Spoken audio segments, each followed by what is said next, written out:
Okay, welcome everybody. Now we've got the technology working. So welcome to the Overview and Scrutiny Committee meeting in October for North Norfolk District Council. And we're very pleased to have you all here. As far as I know, there are no fire alarms planned. So if anything goes off, we have to leave by one of these doors and go down the stairs, not down the lift. And you'll be directed outside if that happens. The toilets are in the foyer and we'll have a coffee break after about an hour and a half.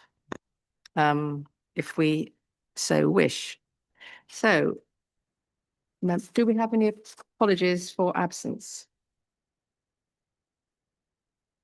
We've got apologies, Chair, from Councillor Cushing, Councillor Housden and Councillor Rouse. And do we have any substitutes? We do, Chair. We have substitute Councillor Fitztillett. Thank you very much. Do we have any public questions and statements? No public questions, Chair.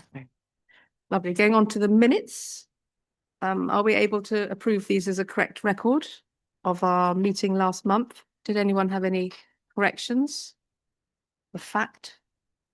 Any errors or omissions? No, you're happy to take them as accurate? Lovely. Okay, would someone like to propose them? Thank you.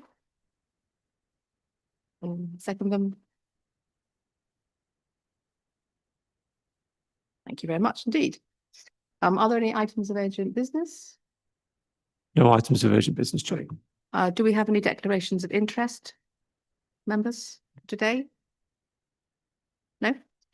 Okay. So we'll move on to the petition. We don't have a petition today, but we have had a communication from the group who presented a petition last month. So welcome to the Preserve Our Woods group who are here today. You members, you received a communication yesterday, I think, from this group. And I wanted to say thank you very much indeed for the additional information that you provided earlier this week, which provides helpful clarification to the discussion thus far. Whilst acknowledging your corrections and viewpoints, the Overview and Scrutiny Committee does not have a mechanism to deal with correspondence subsequent to the petition submission. Unfortunately, this matter doesn't fall within the powers and functions of the committee.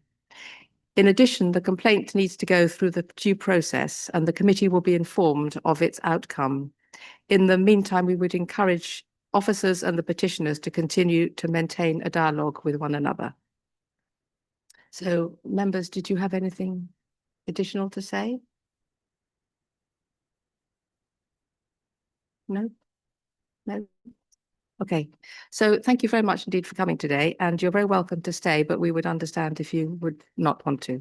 So thank you very much indeed. Thank you for coming. Is there any matter referred to the committee? No matter referred, Chair. Okay. Are there any responses of the council or cabinet to our recommendation? Lovely. So if we move on to the first substantive item, which is the homelessness review, I think we agreed that we'd all read the presentation and we didn't need a formal presentation by you guys. Is that, do you want to come up and answer questions? Is that how we're going to? I thought it's such an enormous amount of detail, which is absolutely brilliant, which we've all read page to page. So I think we spend our time more usefully in debate. So thank you very much indeed. So morning. So thank you very much for your most comprehensive report. And my understanding is that this is the factual underpinning for the homelessness strategy to be developed later this year. And this is a pre-scrutiny of the review to aid that process. Is that correct? Next one. Yes, that's right. We are required to review our strategy every 5 years and undertake a review of homelessness to underpin that work. So we have got scheduled for the strategy and action plan to go to the November cabinet, with then scrutiny subsequently to scrutinise the draft strategy and action plan. And I think it's fair to say that because the review is so comprehensive, we don't want to duplicate what is in that document. So the strategy document itself will be very high level. And the main focus will be on the action plan, which we're just proposing really to have a single year action plan because of the uncertainty over funding moving forward. We are heavily reliant for what we do on government grants. So until the budget, we don't know the position, whether that will continue in grant or whether it will be included in our settlement. So I think therefore, although clearly we need to continue the work that we do, and we will continue that, and we will have a longer horizon to look at that. But in terms of the action plan, that's what the proposal is. Thank you. So we're asked to note the report and to provide feedback. So do members have any questions or comments? Councillor Fletcher? I was interested on page 23. This might just be a misunderstanding, but it says the council is only able to recover. Sorry, this is the penultimate bullet point from the bottom on page 23. The council is only able to recover a small proportion, £98 per week of housing benefit, whereas the actual cost varies from 329 for a single room and 762 for a family. That seems a huge amount of well, I mean, it obviously is a huge amount of money. But why? I mean, given that it's sort of 3 or 4 times more than what you'd spend in a hotel. Well, the costs that you're looking at there are the costs of a hotel. So for emergency accommodation, when somebody could walk into the office right now and say, I have nowhere to go, we need to arrange emergency accommodation for them if we believe they are potentially homeless. That emergency accommodation has to be something that somebody can walk straight into. So really the only option available for that first accommodation is a hotel. We seek, where possible, because a lot of the households we're dealing with are families with children, to give a degree of self-containment. So that does increase the price rather than just somebody in a single room with a kettle, which is effectively what some of our clients get for that emergency accommodation. The government decided that it would like to penalise councils for using nightly paid bed and breakfast style temporary accommodation because it's not a good thing to do, which I think we all agree it's not a good thing to do. Unfortunately, it is a necessary evil at the moment. So in order to penalise us, they only pay back to us a very small percentage of the cost of that accommodation. So that £98 is the amount the government gives us back in the costs that we pay out for a household in that nightly paid. That is kind of one of the drivers, as well as obviously the human rights issues and the quality of accommodation for households, as to why we've invested in our own temporary accommodation, because we don't get the same sort of penalties if we are putting households in self-contained accommodation owned by ourselves. We will get the full amount of housing benefit back for the rent that's paid out. Right, okay.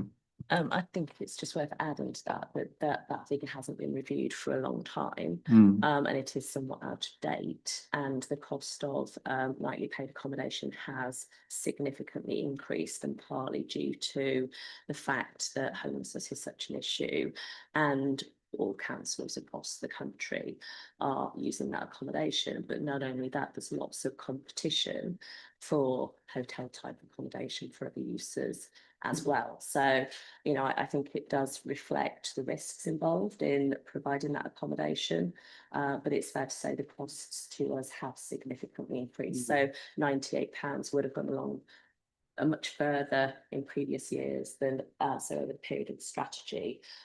It's the differential between what we get back from the government and what we're having to pay as well. Thank you very much. 2 quick questions, if I may.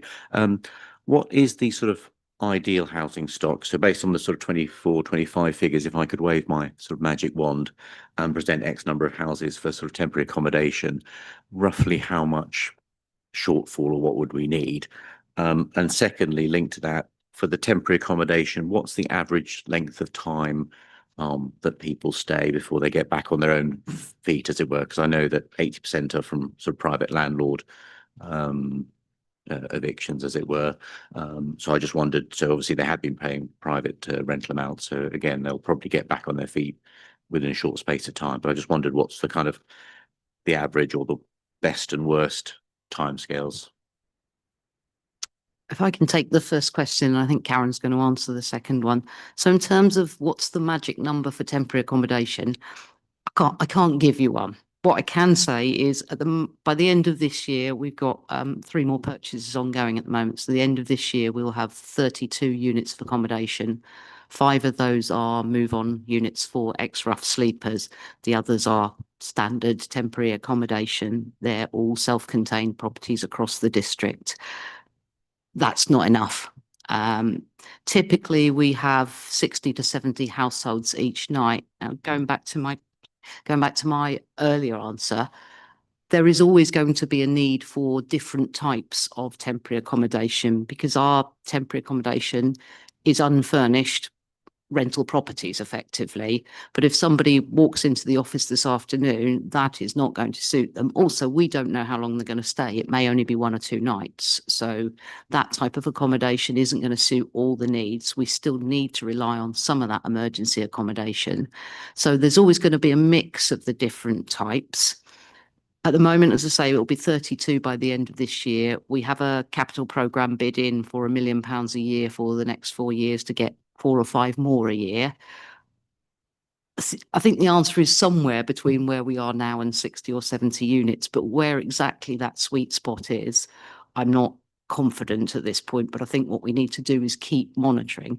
We can see the effectiveness of having our own TA. We can see that the net costs to us have gone down.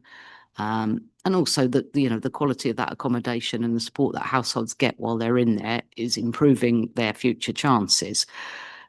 So it's a bit of a wishy-washy answer. Somewhere between 30 and 70. We'll monitor it on a regular basis and kind of know when I suppose the answer I should give is in an ideal world, the answer would be none, because we wouldn't be seeing the levels of homelessness and we'd be getting people housed almost immediately. But I can't see that happening for the foreseeable future. And just to add to what Nikki said, really, it's a balance because ideally we'd have much more of a mix across all housing tenures as well. So we'd have a much more accessible, affordable private rental sector, but we know that there's not much we can do to influence that, and that's not likely to happen. So I think we rely on affordable housing becoming available, but the number of lets does vary depending on various different circumstances, and also things like the development programme, which we have profiled. So if we continue on the trajectory we're on, as when those additional units come forward, then we might find ourselves in a much better position. But equally, homelessness might continue to increase. So we might just be, kind of standing still in that respect. So it is something that we will need to monitor, very, very carefully. In terms of average stay in temporary accommodation, I think this is where you have to have a huge health warning, because we've got all of the different household types. And so move through of temporary accommodation and the different forms of temporary accommodation will vary on a number of factors. So for single people, for instance, the throughput is much quicker. And some people, by their own choice, will only stay 1 night. So 1 night brings an average down significantly. And some people might go into temporary accommodation more than once. They might go in, leave, come back to us later, and we might have the same person having more than 1 placement. Typically, each household is likely to have 1, 2 or 3 different placements into temporary accommodation. So it's difficult to unpick the picture. We do have some averages, but it wouldn't be meaningful. And I think it's dangerous as well if that's in the public arena where somebody thinks that if I go into temporary accommodation, this is how long I'll have to stay. Because they will. They will say, I've been in temporary accommodation for longer than this period, and therefore why haven't I moved? So what we have noticed in recent times is that housing larger families is very difficult. So anybody that has 4-bed need or more, because the turnover in social housing is so low, then some of those people could potentially be in temporary accommodation, and hence the need to have really good quality, or the best we can have in terms of it being a self-contained property. It could be 2, 3, possibly 4 years more. Another issue as well is some of the registered providers, particularly if they have a history with a particular person, will refuse to take somebody back. And sometimes we're talking about histories that might have been, 3, 5 years in the past, particularly if they left with owing arrears and money's still owing. Some of the debts can take a long time to clear if somebody's on a really low income. So that skews the position as well. So I think it's a nuanced answer really, but because we've done some calculations, but so to give you confidence that we do know the answer, but I think it's about how that information is considered and looked at. And I think it would be better to break it down a little bit, do a bit more work if that's something that you would want us to do, rather than give you the information that we have prepared, because it wouldn't really answer, the question, I guess. Yeah, that's fine. I have just one quick question after that. Yes, I understand it is very varied, and a few things can skew it. My sort of third point that I was going to make, and it's not really for facts and figures, it's just for future consideration. I just wondered, under the Homes for Ukraine scheme, we had about 50 families who came forward to house residents on a temporary accommodation. All those were checked by an NDC for suitability, they're DBS checked. So I know it's not ideal, but out of that cohort, there might be people who are willing to take people in, as it were, even if there are only like 5. If you're looking at the triage, if there were certain types of residents who needed temporary accommodation or short term, then you have got a cohort of people who have taken. I know some of the individuals can be difficult, so they wouldn't necessarily be suitable to be placed in somebody's house, but some of the people who under the Homes for Ukraine scheme had quite larger properties, so they were an annex or a self-contained. And the costing involved, the government paid sort of thank you payments between £350 to £500 a month under the rent to room scheme as it is now. So in terms of meeting costs wise, you can see that's a lot cheaper than the sort of private alternative. So I just thought it would be worth reviewing. I know it's not a straightforward fix, and it comes with complications, but I can assure you from those who've spoken to who had Ukraine guests in, there were language barriers. They didn't have bank accounts set up, so there were all sorts of things that the hosts had to try and help sort out, which were complicated in their own right, and they didn't know what they were getting anyway. With the people coming in, so although I've been told, well, it is difficult, I would just encourage us to look at that as an option. And as I say, not really for debate now, but just as an idea. Yes, I mean, I think when Homes for Ukraine came into being, I think a lot of people thought that potentially could be a solution for homelessness, and why, if our societies are willing to do it for people fleeing a war in Ukraine, could they be willing to do it for local homeless people? And I think just the fact that Homes for Ukraine has been going for a number of years, and it hasn't really developed as an option for dealing with homelessness, despite so many councils struggling with it. And I think, we have considered some of the issues ourselves. And in a way, I guess there are ways in which people can help homeless people if they wish. They can rent a room in their house, and there are set amounts that you could receive back in local housing allowance for renting a room in your home. I think so. And there's other schemes such as the Camden Intergenerational type support type schemes that, and we've also looked at supported lodgings in the past. all of those schemes, including Homes for Ukraine, are very resource intensive. And I think for the number of people that we would have, both in terms of households willing to be a host and also a homeless family willing to consider that option. And when I say consider, we do have to provide what is called suitable accommodation. And there are challenges to us in any decision we make about when we're placing somebody, about suitability, whether that's location or the actual type of accommodation. And I think because it's not the norm and because it's not what people expect as a pathway, I think we would have quite a lot of challenge. So I think for that, rather than having a specific scheme, it's about encouraging communities, if you like, to help us to manage homelessness and try and seek out those people within our communities that would be willing to help somebody, and trying to somehow connect people that would like that as an option because they can stay in their community. And it helps with things like potentially schooling of children or keeping in connection with family and friends. So I think there's potential, but I don't actually see it as being a main thread of the work that we do. But it's something that we can be mindful of. Homes for Ukraine is still continuing. I think there's lessons to be learned from that work. I think the other thing is it was a government scheme, and there were a number of things that made it easier. So there were issues to do with council tax and tax situations and how the thank you payments were made.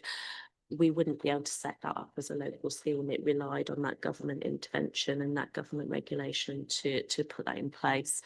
And so I think it's a good question. We've asked that question ourselves, but realistically, I don't think it's going to be the silver bullet to solving the issues that we have. Thank you. Thank you very much. Councillor Bayes, did you have a question? Yes, thank you, Chair.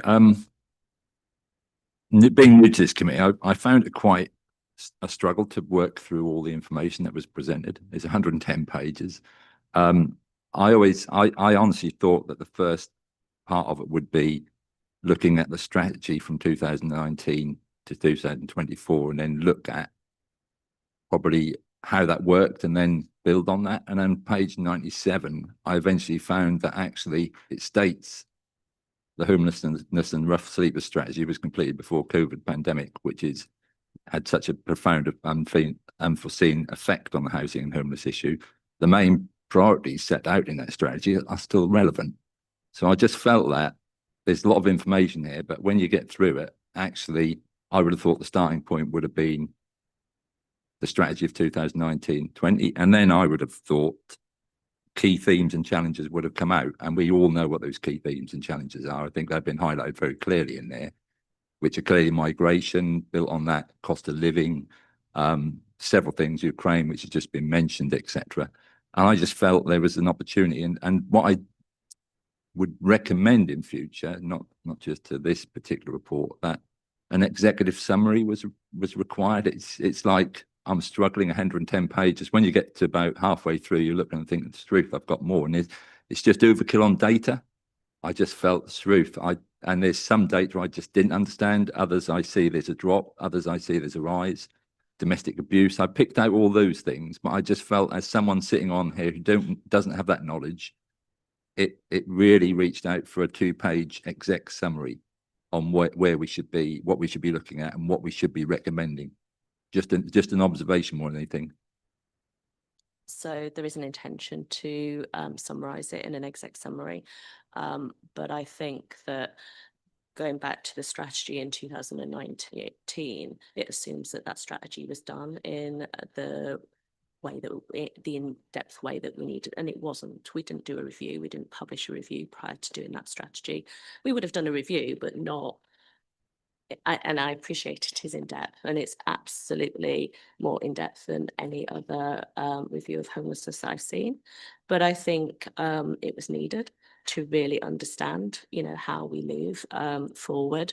And I think that we as a team have learned a lot by doing it. because you can make assumptions about things and what you need to do and what you don't need to do.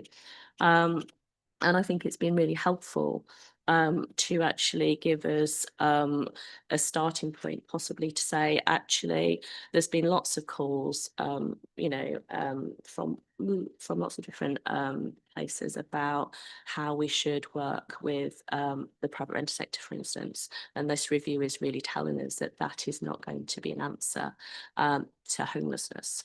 And, so I think that's actually quite useful, and having the data and the evidence is something that we can refer back to, from my point of view, in terms of directing how we use what is a very limited resource and what is an uncertain resource moving forward. We've got 20 plus people on fixed term contracts in the team, and we need to be in a position where we can have some confidence moving forward about what resource we need and how we deploy that resource. So I do take on board, what you're saying. It's been a really enormous task for us as officers to do, to try and fit it in with all of the firefighting that we have to do to manage homelessness. But it's important to take that step back and to really look at it from a strategic, data-led position. So yes, apologies, but you yourself did an enormous amount of work looking at homelessness as well. It is multifaceted, it is complex, and also it's useful to understand what the team have to do when they're actually looking at homelessness and supporting somebody. It's not just as simple as, there's a property. We're talking about some of our residents who have extreme vulnerabilities and complex situations that we also have to try to support. People who have faced homelessness have been through a lot of trauma, and we have to support them to manage that trauma and overcome that trauma so that they can sustain their, housing situation moving forward. So I think hopefully this does also demonstrate just how much as a council we need to do to support this cohort of our residents as well. Thank you. Thank you. Councillor Heinrich? Thank you, Chair. Just a couple of questions. From looking through this, clearly there is a reduction in the number of private tenancies available, and anecdotally I hear from CA advisors that they're having an increasing number of people now getting Section 21s. Do we have clear projections for how we think the private sector is going? Because I get the strong impression that there's an increasingly rapid reduction. It's partly due to government tax policy, which certainly aren't helping. I myself sold a buy-to-let last year for that very reason. That's going to give us an increased problem. Are we prepared for an increasing number of people being forced out of the private sector? Secondly, it's a little bit worrying when I look at your data. We had 74 affordable homes built each year on average. We're losing 42 to right to buy. So, we're taking one step forward, but half a step back at the same time, which I can't see any likely change in that, unfortunately, but it's concerning. Thank you. So just the first question in terms of private rental sector, unfortunately, no, we don't, because there is nothing that would test the water for landlords in our area. We have a lot of landlords because we don't have landlords with large portfolios of accommodation. We have landlords with one or two properties for the most. We do have some larger landlords, but not like most urban centres, for instance. So our private rental sector is very different. Some of the people that own properties, it's because they've acquired a property through, either inheriting it or having to move on to somewhere else and retaining a property, relationships coming together and moving into one property and retaining another for rent, some, in terms of investment for retirement. So there's a lot of people that will be making decisions about their future depending on their own personal circumstances rather than, say, the wider economy. So we have got some information to suggest, where things are going. I think just the evictions, giving notice, preempting, the government's changes to the private rent sector. That will stop at some point when that legislation comes in, so if anything, we're expecting the worst now, and we think that once that legislation comes in, things may settle down. Landlords may realise that the new regime isn't as bad as perhaps they anticipated it would be, and so maybe things will start to stabilise again.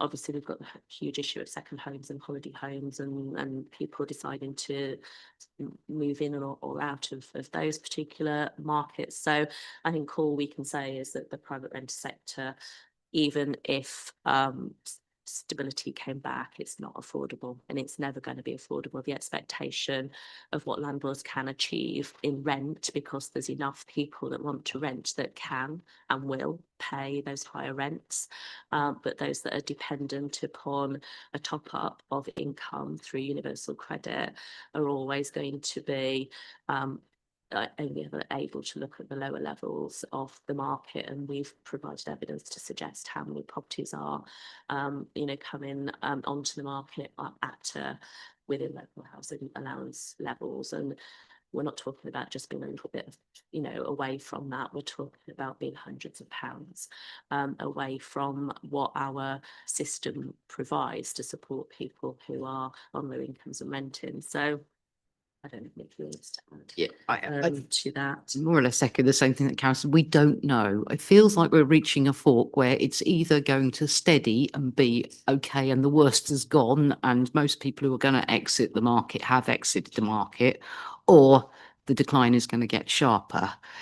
I'm not seeing less properties available. There are not a lot of properties available, I'll make that clear, but I haven't seen I've been monitoring it for about 3 years. We haven't seen a sharp decline of number of properties being let. But as Karen said, what the key issue for us is the cost of those properties that are being let. We've seen 2 properties so far in the whole of 2025 within local housing allowance, the housing benefit levels. And if I ever see one, it's such a rarity. What's wrong with it is my first question. And when Karen said, it's not a couple of pounds a week more than housing benefit levels, the average 3-bed is £500 a month more than local housing allowance. That's not a gap that a low income family could make up from other sources. So there may still be a reasonably small but healthy private rented sector, but it's not one that most of the clients that we are supporting can access. Your other point about disposals is something we have had long concerns about. I suppose 2 sides to this. First side is the number of affordable homes that are going to be delivered is on the increase, and on a strong increase. We've seen a real problem over the last 2 or 3 years because of nutrient neutrality. Delivery fell off a cliff effectively. The numbers in the pipeline are stronger than I've ever seen them. As you're aware, new local plan, larger sites, some coming through with a healthy level of affordable housing, and that pipeline looks good. So one side of the story is really positive going forward. The other side in terms of disposals does not look like changing. So it isn't right to buy, and this is the really painful bit. This isn't right to buy from sitting tenants. This is voluntary disposals by the Housing Association. They identify properties that have a negative impact on their business plan, that need more spending on them and bringing in rent, or are hard to bring up to a good energy efficiency standard. And they're saying, we don't want those properties in our portfolio going forward. We want to build new homes. That's great, but obviously you're all aware the homes that are disposed of are not in the same place as the homes that are built. The homes that are built are going to be in the easier towns. The homes that are being disposed of are in the villages where they're potentially the only supply of affordable housing. Hence some of our work around exception schemes to try and kind of balance that out. I don't see the number of disposals falling. If anything, I don't want to be too negative, but I think if anything, housing associations are becoming more business-like, more aware of the bottom line and their balance sheet, are more likely to be disposing of some of those properties that they don't think meet modern standards. I suppose on the positive side, those homes are not lost. They're not being demolished. They're there. They are at the lower end of the housing market, but they're not, again, not the kind of properties when they're for sale that are going to be able to help our clients. So I don't see that disposal programme changing.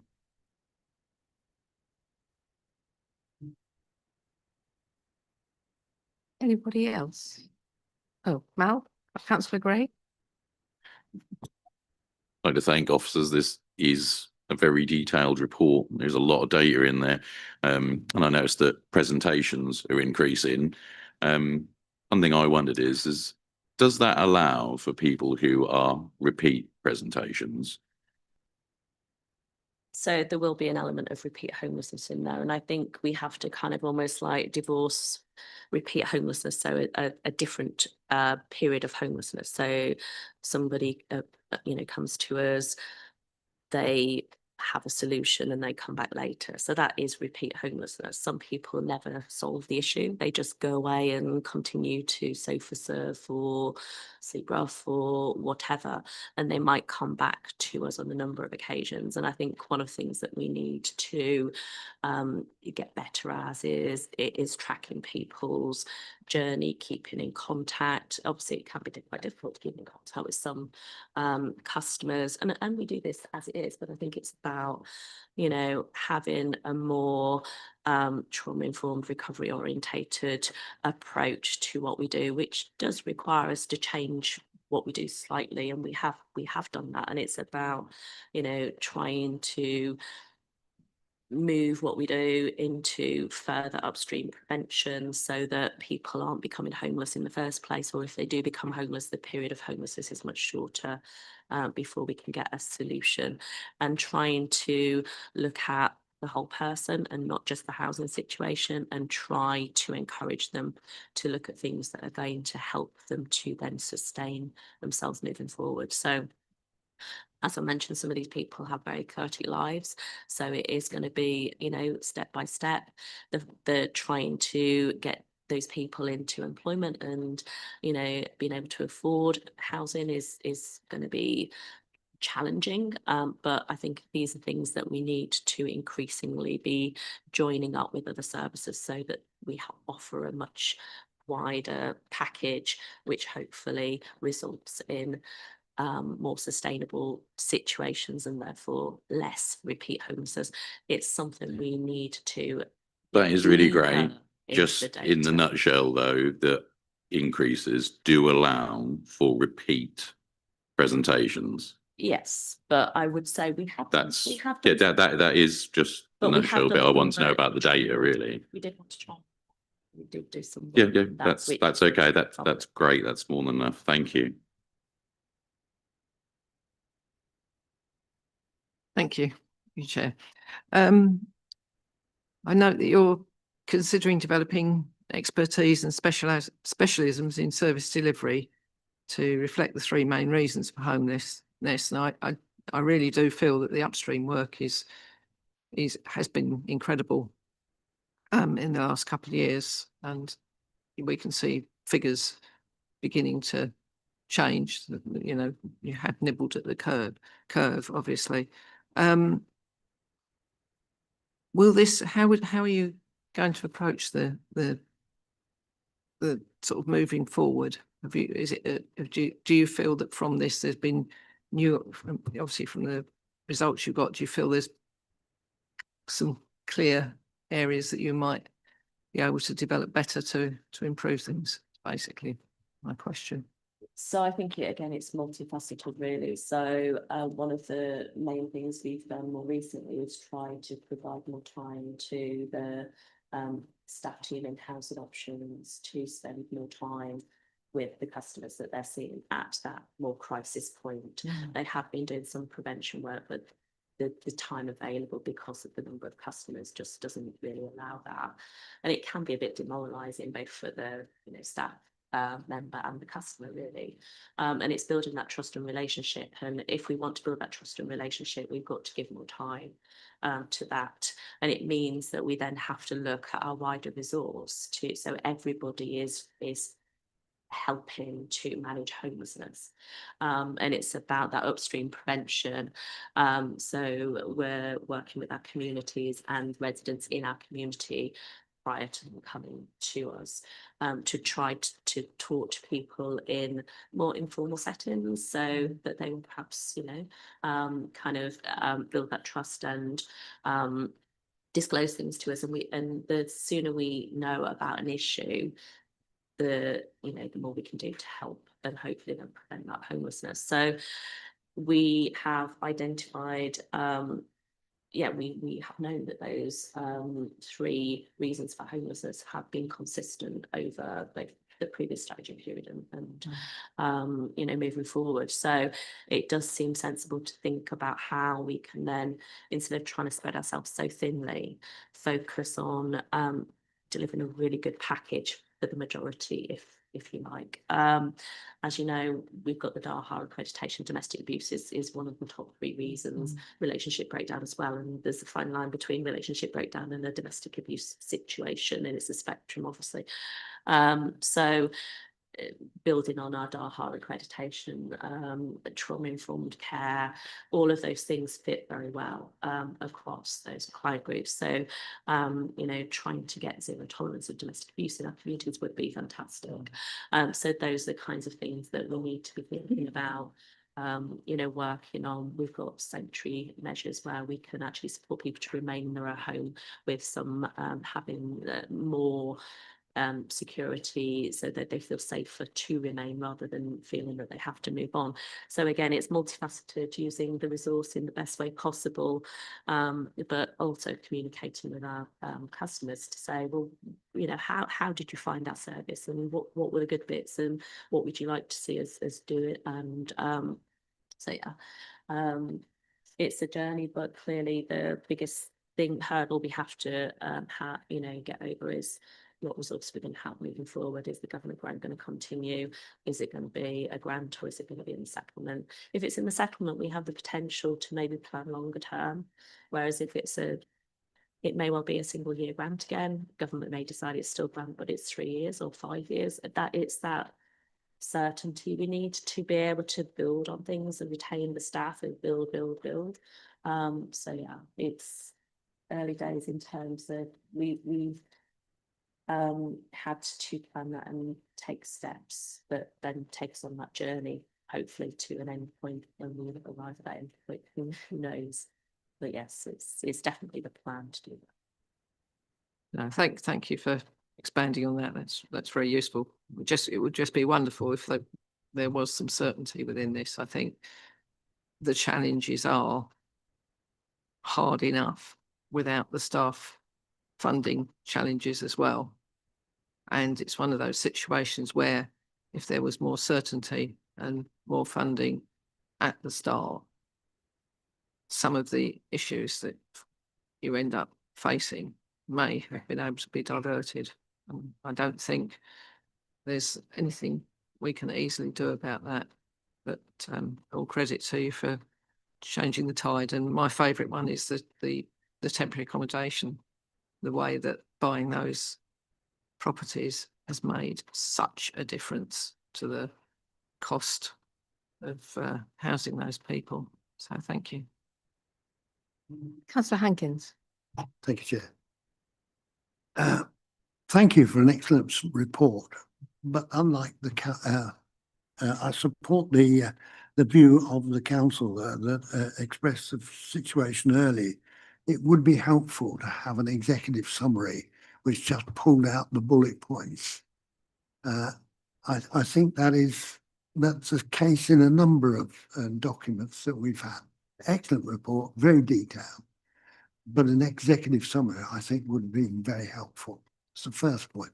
Secondly, is there any evidence of the impact on the second homes premium on the housing market? I mean, as I understand it, this was intended to make local homes for local people, and it therefore follows there's a lot of anecdotal evidence that in fact second homes are being sold, coming onto the market, which would provide an opportunity, I think, for assisting in this homeless market. I can try and answer that. So we regularly monitor the number of second and holiday lets. We last monitored in April. I think I had expected a bigger change, but in reality that was foolish of me, because any change is going to take a while to happen. So I expected, if I'm honest, to see second homes move across to holiday lets. They didn't. In fact, the number of second homes marginally increased in April of this year from last April. However, I think there's a lag. So there's going to be, as the impact of doubling of council tax on second homes kicks in, people are starting to make that move across to holiday lets. We are starting to see more homes on the market. I'm not necessarily seeing more homes selling, I'll be honest. We do monitoring at the beginning of October, so I'm waiting for the data to come across and we will publish that as soon as we've got that information available. The biggest impact that the doubling of second homes has had is in our ability to purchase temporary accommodation, because that's what we've used to fund most of the purchases this year. And I would like to think if we're successful in getting more of that second homes council tax income from county, we'll be doing the same thing to help fund more purchases. I think any impact on the housing market, if I'm honest, and I'm sorry to disappoint people, is not going to be massive. The availability of homes for sale is not the problem for most of our clients. When you look at the average wage in North Norfolk and the average house price in North Norfolk, it's going to take a massive change in the housing market to bring many homes for sale into the reach of local people on low incomes. So that the thing we need to do is keep pushing for that development of new social housing. It's affordable homes that will make the difference. But, the second homes council tax will have a slow impact, I am sure, but it's not, it is, again, I will keep saying this, it's not a silver bullet. It's not going to fix things overnight, but the income, if we can use it to start mitigating the problem, then that's a really positive thing, I believe. Thank you, Chair. I've got councillor Penfold and then councillor Showers wants to contribute. Thank you, Madam Chair. I'll try and make it short. I'm not sure it is. In page 41 to 43, it's talking about sort of the national context for homelessness. So I wondered if that was applied to us here. There's a lot of talk in the public realm about migration, and I mean external migration, not internal, and asylum seekers. So I just wonder, I mean, I'm not sure that that's an accurate narrative that's being put out there about the pressures that migration is putting onto the housing supply. So could you just articulate for us here and for the records, obviously online, where the most significant pressures are coming from? Because I think it's important for us to get those facts right. Thank you. So no, it's not a significant pressure from a housing and homelessness point of view. I think it's an unknown pressure. And all the evidence to date suggests that it's not necessarily going to be something that will feature. And that's why we've put it in there, but not kind of really identified it.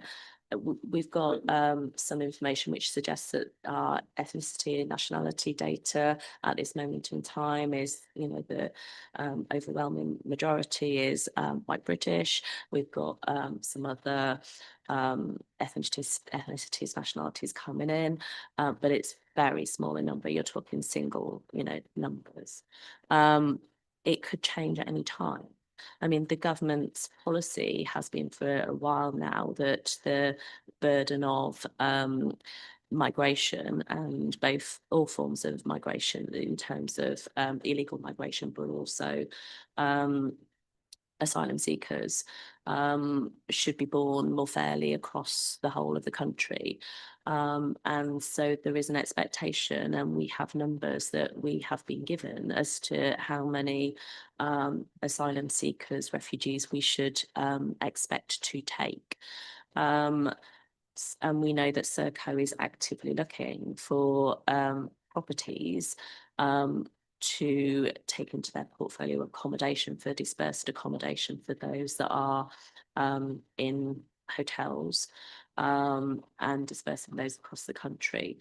we are not aware of Serco actually having purchased, well, they work with landlords and it's the landlord that purchases or leases a property Serco. So we're not aware of any yet having gone through that full process. We should become aware if Serco do actually then take a property into management. As I'm sure you can appreciate, it's very sensitive, and so we have to manage these issues with sensitivity because of community tensions. The other thing is that you will be aware possibly of the Badersfield application to use the RAF, the former RAF site there, for bringing in Afghans from who are currently overseas that have been will be given visas, and there's a requirement for the North authorities to manage the move on from that site if it does become operational. So again, that will isn't it? Because there's a number of stages that they have to go through before that comes to fruition. There's also been some policies that are now no longer in place, but are still working their way through the system, where family reunification. So it's inevitable that we will see an impact, or should I say, some asylum seekers, refugees housed in North Norfolk at some point in time. We shouldn't be surprised if that happens, but it will be small in number, I'm sure, because there's so many reasons why North Norfolk is not suitable, or certain parts of our district are not suitable. So asylum seekers, whilst they're awaiting a decision, they receive an allowance from government. It's a very small amount of money. So if you're having to factor in costs for public transport to get to where you need to be, church, mosque, they'll have food, all of those things. So we are consulted on any particular purchase or acquisition that's being considered, and we then give information as to why we would consider that location to be appropriate or not. But also, I'm not sure how many now, but 6, 9 purchases have been through the local local authority housing fund, which money has been specifically given because we have committed to housing Afghans. We haven't yet received any nominations for Afghan families, but because we have taken that decision to take that money and purchase properties, they are there in the event that we're called upon to do so. I think, sorry, long answer, but it's very multifaceted. But Councillor Shaz. It was just to build on Councillor Hankins and Councillor Fisher's points to bring those both together. It doesn't relate to Councillor Penfold's. I'm sorry, I'm taking us back a little bit. When we talk about the cost of overnight accommodation in hotels and where the second homes money is impacting, you'll remember that I do bang on quite often about the cost of homelessness in the budget and why we're having to make some decisions that we're making. But both of you will remember last year, not only did we commit to buy temporary accommodation, but we've created a reserve for our portion of the Second Homes Council tax, which is just over £500,000 we anticipated. And that reserve was there to meet the rising costs of homelessness accommodation.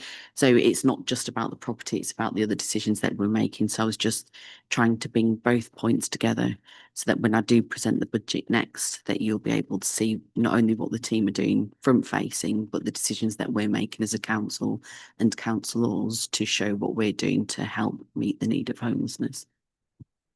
Thank you for the clarification. It's very helpful. Councillor Fitz-Tillett. Yeah, thank you, Madam Chairman. I was under the impression it was pre-scrutiny of the homelessness review. It seems that we've strayed away to finding out exactly what the service does, and I think perhaps members should be reminded that officers are there to answer any queries that they have outside the meeting when we're sort of straying off the actual agenda. And I have to agree with 2 colleagues here This was a very, very clunky report, and I would refer members back again to the peer review that said that officers' reports were too lengthy, were not prescriptive enough, and please, can we go back to a bullet point, sensible sort of report that we can all grasp quickly and don't have to spend an enormous amount of time wading through pages and pages of detail. Thank you. Can I just provide some clarification on that?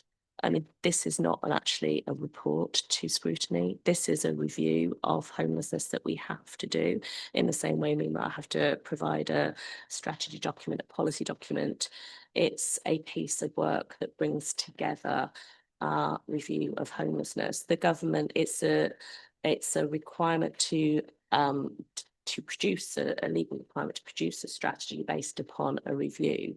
And so to do that properly, you have to consider all of the factors, and there is no easy way of considering all of the factors and giving you all of the information without, you know, providing this level of detail.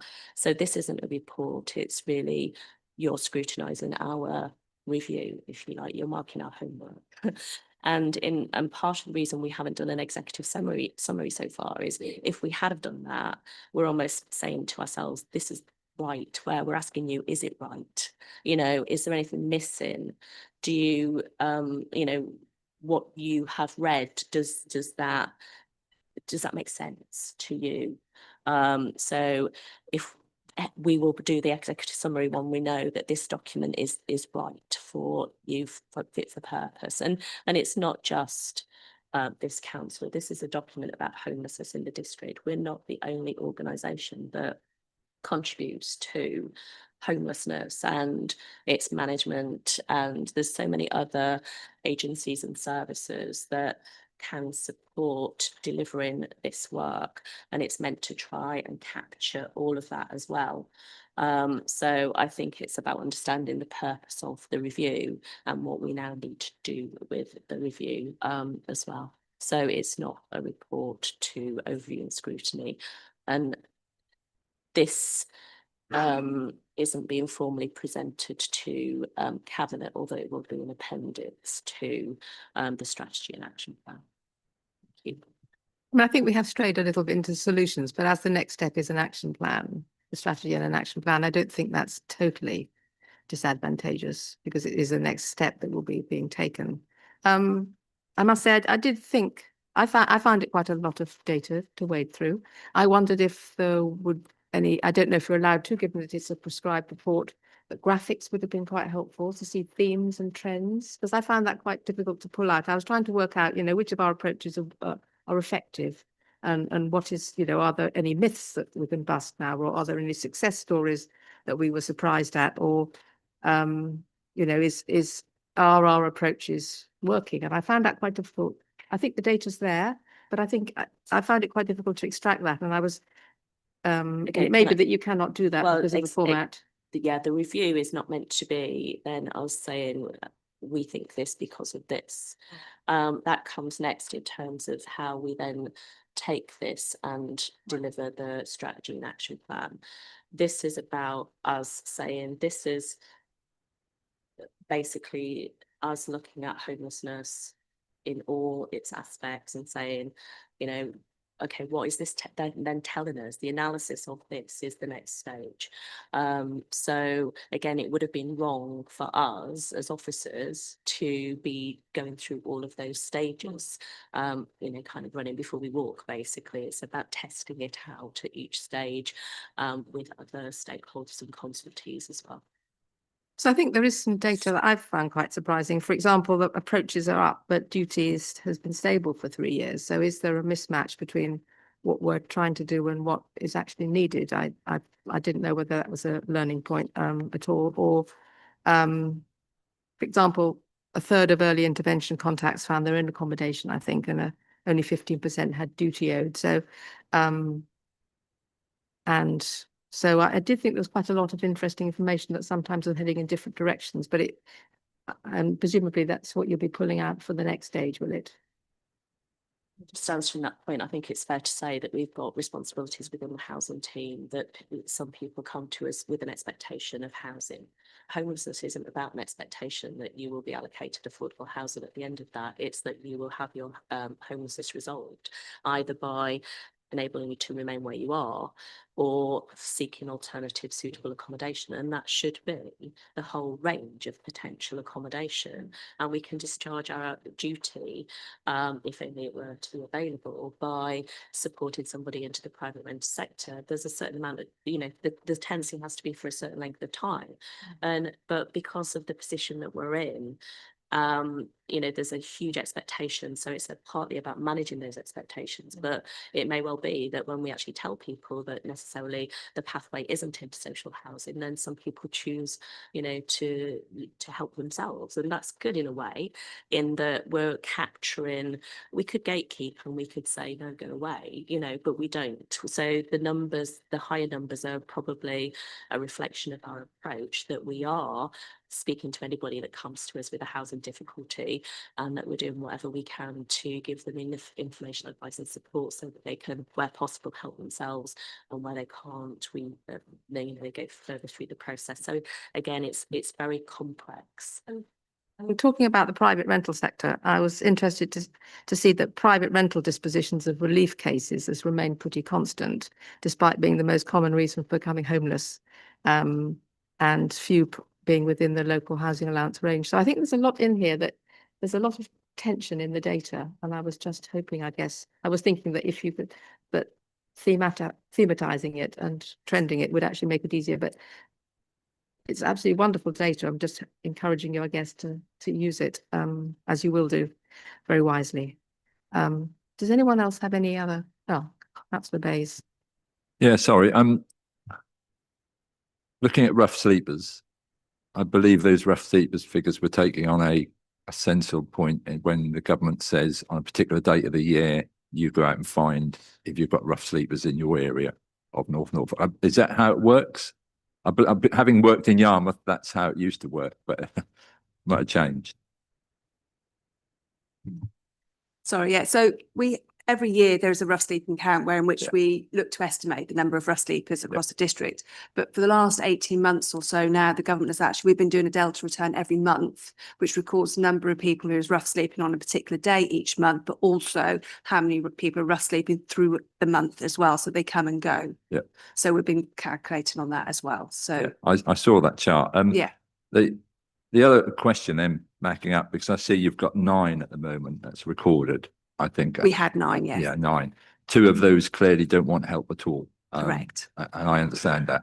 Yeah. People just want, I can't understand it, but it does happen. It does happen, unfortunately, yeah. And therefore, the question in terms of then your management structure or team structure, the rough sleeper coordinator is separately funded. And is that a fractional post, or is that a post that is established and then enhanced by the money that you get from the government? So it's a standalone post? No, the fixed term post within the service, it's all grant funded. Right. There's 2 officers particularly who are the support workers, and their positions have evolved over time. So they're not only providing support to those that are rough sleeping within the district, we're also providing support to the more complex cases within our temporary accommodation who run the risk of rough sleeping.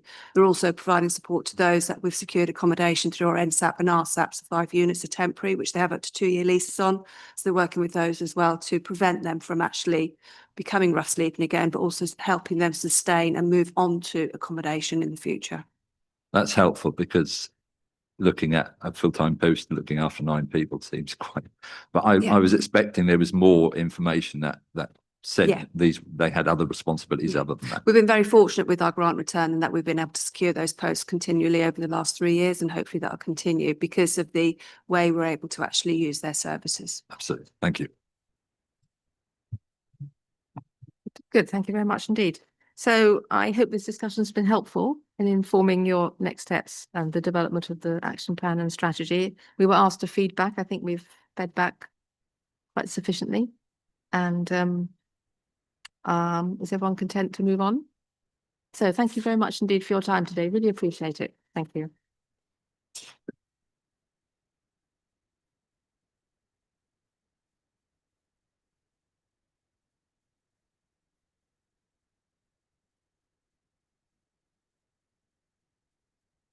Thank you.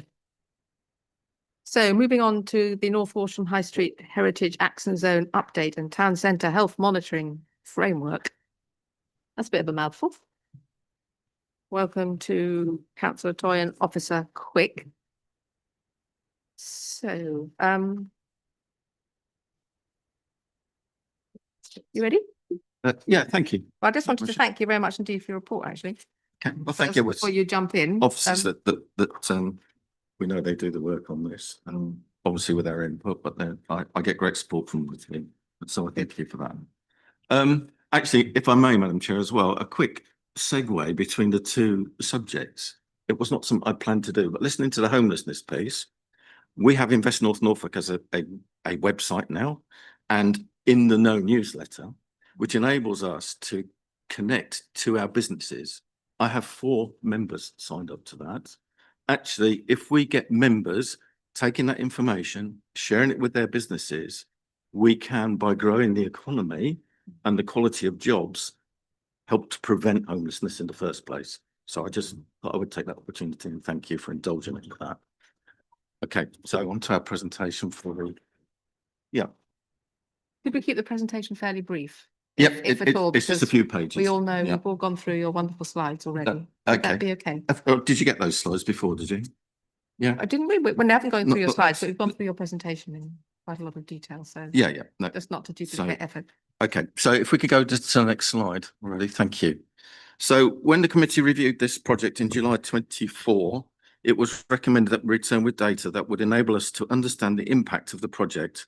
The data themes can then be used to use a baseline for similar projects in the North Norfolk towns. Next slide, please. Using these criteria in all towns will enable benchmarking, enabling businesses and organisations to make evidence-based decisions that can also support funding bids and programmes delivery. This monitoring and potential for early intervention will enable proactive engagement with strategies that recognise potential changes in outcomes before they occur. Next slide, please. Using the numerous data sets available and cumulative knowledge, we believe that 5 criteria shown here, sorry, I did go forward a bit quick there, and referenced in the papers are the ones to deliver the outcomes we desire as a council.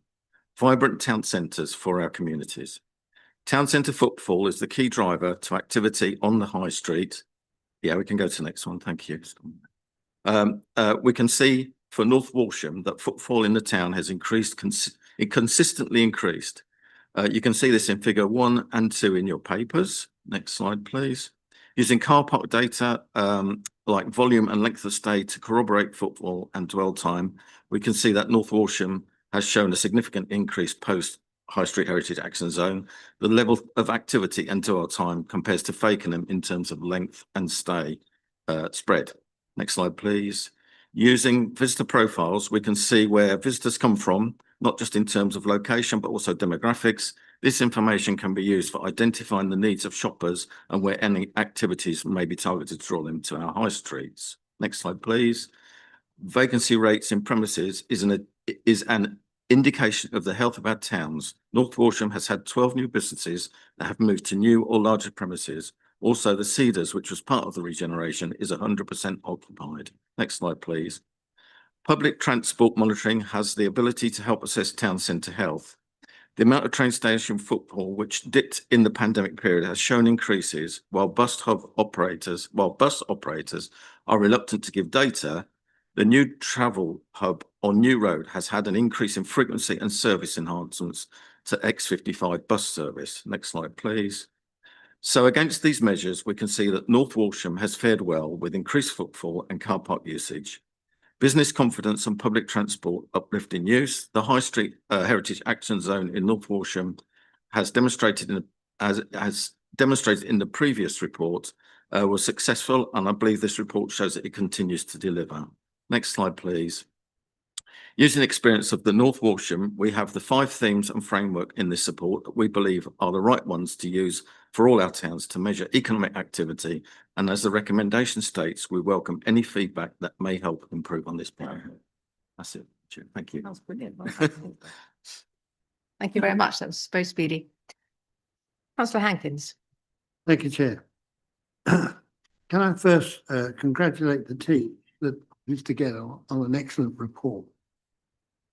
However, I have one question, and that is, what are, if I recall, when this first came to committee, one of the objectives was to determine the key factors that would influence or be learned from the report to influence any further or additional site projects within North Norfolk. It would be helpful to understand what were the key elements that have been learnt from this report that moving forward to other projects. For instance, I mean, it's clear that one of those would be to understand the baseline from which any project was moving forward. There could be others. Okay, thank you. That's why we're back here. We recognise that that was a learning point from the previous report, that we didn't have a baseline. And so those projects went forward. So now we do have a baseline.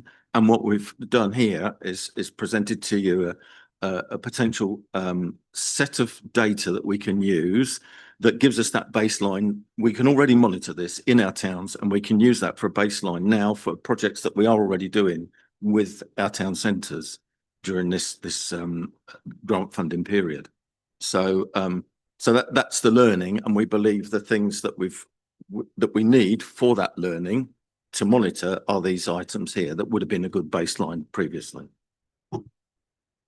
I therefore think it would have been helpful if there had been, again, an executive summary, which I think we keep coming back to on these various reports, which said the key factors in determining the progress or otherwise of any further project should be one, footfall, two, you with me?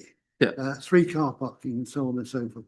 I think if that was sort of brought out on a number of key points, I think that would be very useful in projects moving forward.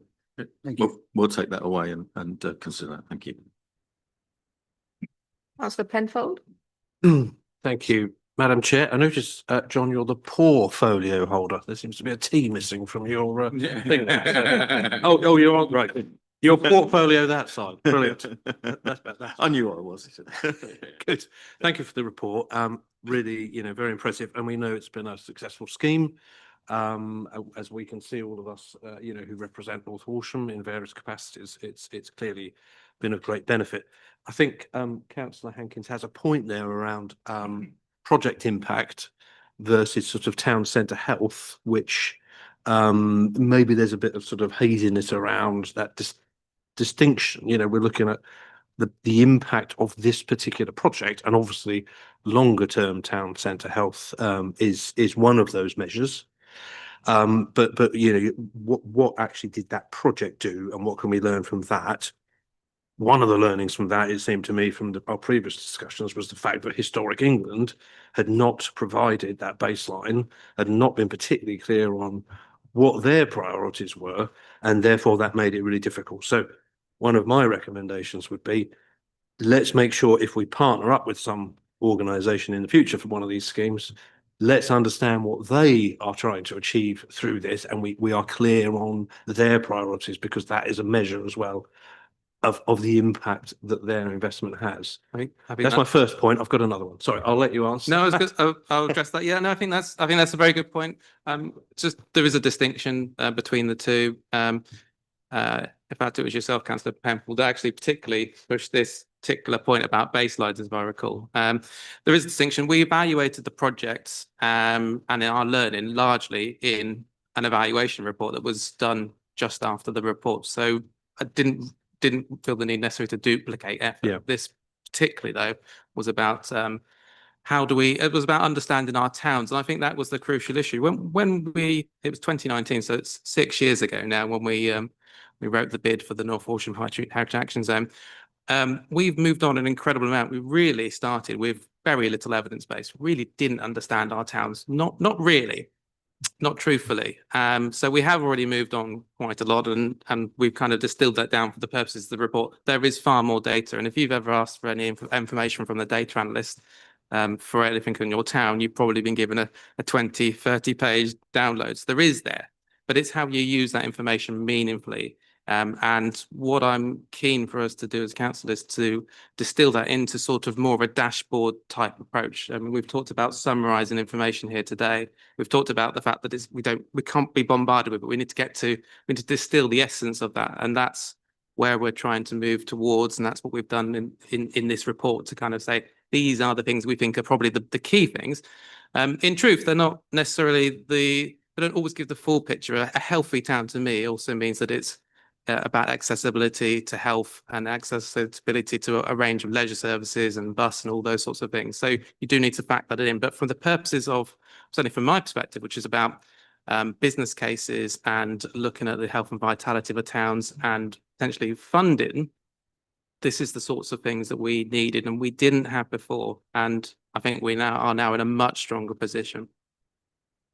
Thank you for that. It seems, yeah, whenever you sort of deliver a project, what you need before you do that is an evaluation framework, basically, or a toolkit for evaluation. So that's what we would hope would come from. And I think the this council, learning. I think the council's recognised that, which is why we've got to now with the corporate delivery units is now projects and planning team. It's now much more focused on creating those sorts of frameworks and identifying how we're going to manage that and monitor that internally as well. So identifying whether it's a small project which needs relatively light touch, or whether it's a larger project which needs to have more scrutiny. So Thank you. Just one more point, if I may. Madam Chairman, thank you very much. You're giving me a big bite of the cherry.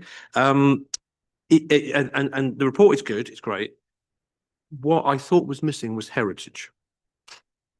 And there's not much mention of heritage in there, and this was a heritage action zone. So, and clearly, Historic England would be keen on that, although who knows what they think about it. So I just wonder whether that might be a reflection on, and it's quite difficult. It's quite an intangible sometimes, how heritage can be an economic driver or can help with regeneration. Clearly, we have many historic towns, full of really interesting heritage. But what I would have liked to have seen is maybe more of a connection between the heritage of the town. And I don't just mean its physical structures. I mean its stories, its people, and there are bits of that, and that's been done well. But for me, that wasn't sort of clear enough when it was supposed to be it's a heritage action zone. So just kind of like, can we make that a bit more obvious, if possible, as to how heritage can be that driver for regeneration? Thank you. No, so I take that point, and we're well aware of the heritage in our towns, and it's often mentioned when we go and talk to people. The purpose of this report is how do we monitor the effects of anything that goes on, and if it's a heritage project that goes on somewhere else, this will still tell us the outcomes. So the heritage effects were delivered in the previous report that generated this. So yes, we will consider that. I'm not saying we won't consider it, but in terms of what we've brought here today, what we're interested in is looking at the health of our towns in an economic viewpoint. And even if you deliver a heritage project in the town, we can still monitor what effect it's had on the economy. That's the data that we brought here. Yeah. That's what I'm saying. We would still consider, if we came up with another heritage project, if that was to happen, then we would still look at that from this learning and say, where are we? What's it need to do? What do Natural England or whoever's Historic England is funding it, what do they want? So I kind of see that as a separate, this is about how do we understand the effects of what we do within our towns. But heritage, what my point was, that obviously that's a key driver for this project. So that was about regeneration of historic buildings. It's also about sort of connecting people, in a less tangible sense, to that sense of place, that sense of history, their part in that, their story, the evolution of North Horsham, and that sort of thing. So that's more difficult to kind of assess that impact, but that's kind of where you do more sort of focus group stuff around, do young people get more of a sense of place now in North Horsham because of this scheme? How do we understand that? Do they feel proud of it? Do they understand their heritage, their roots? That's kind of an evolving heritage because new communities come in and change it. That's great.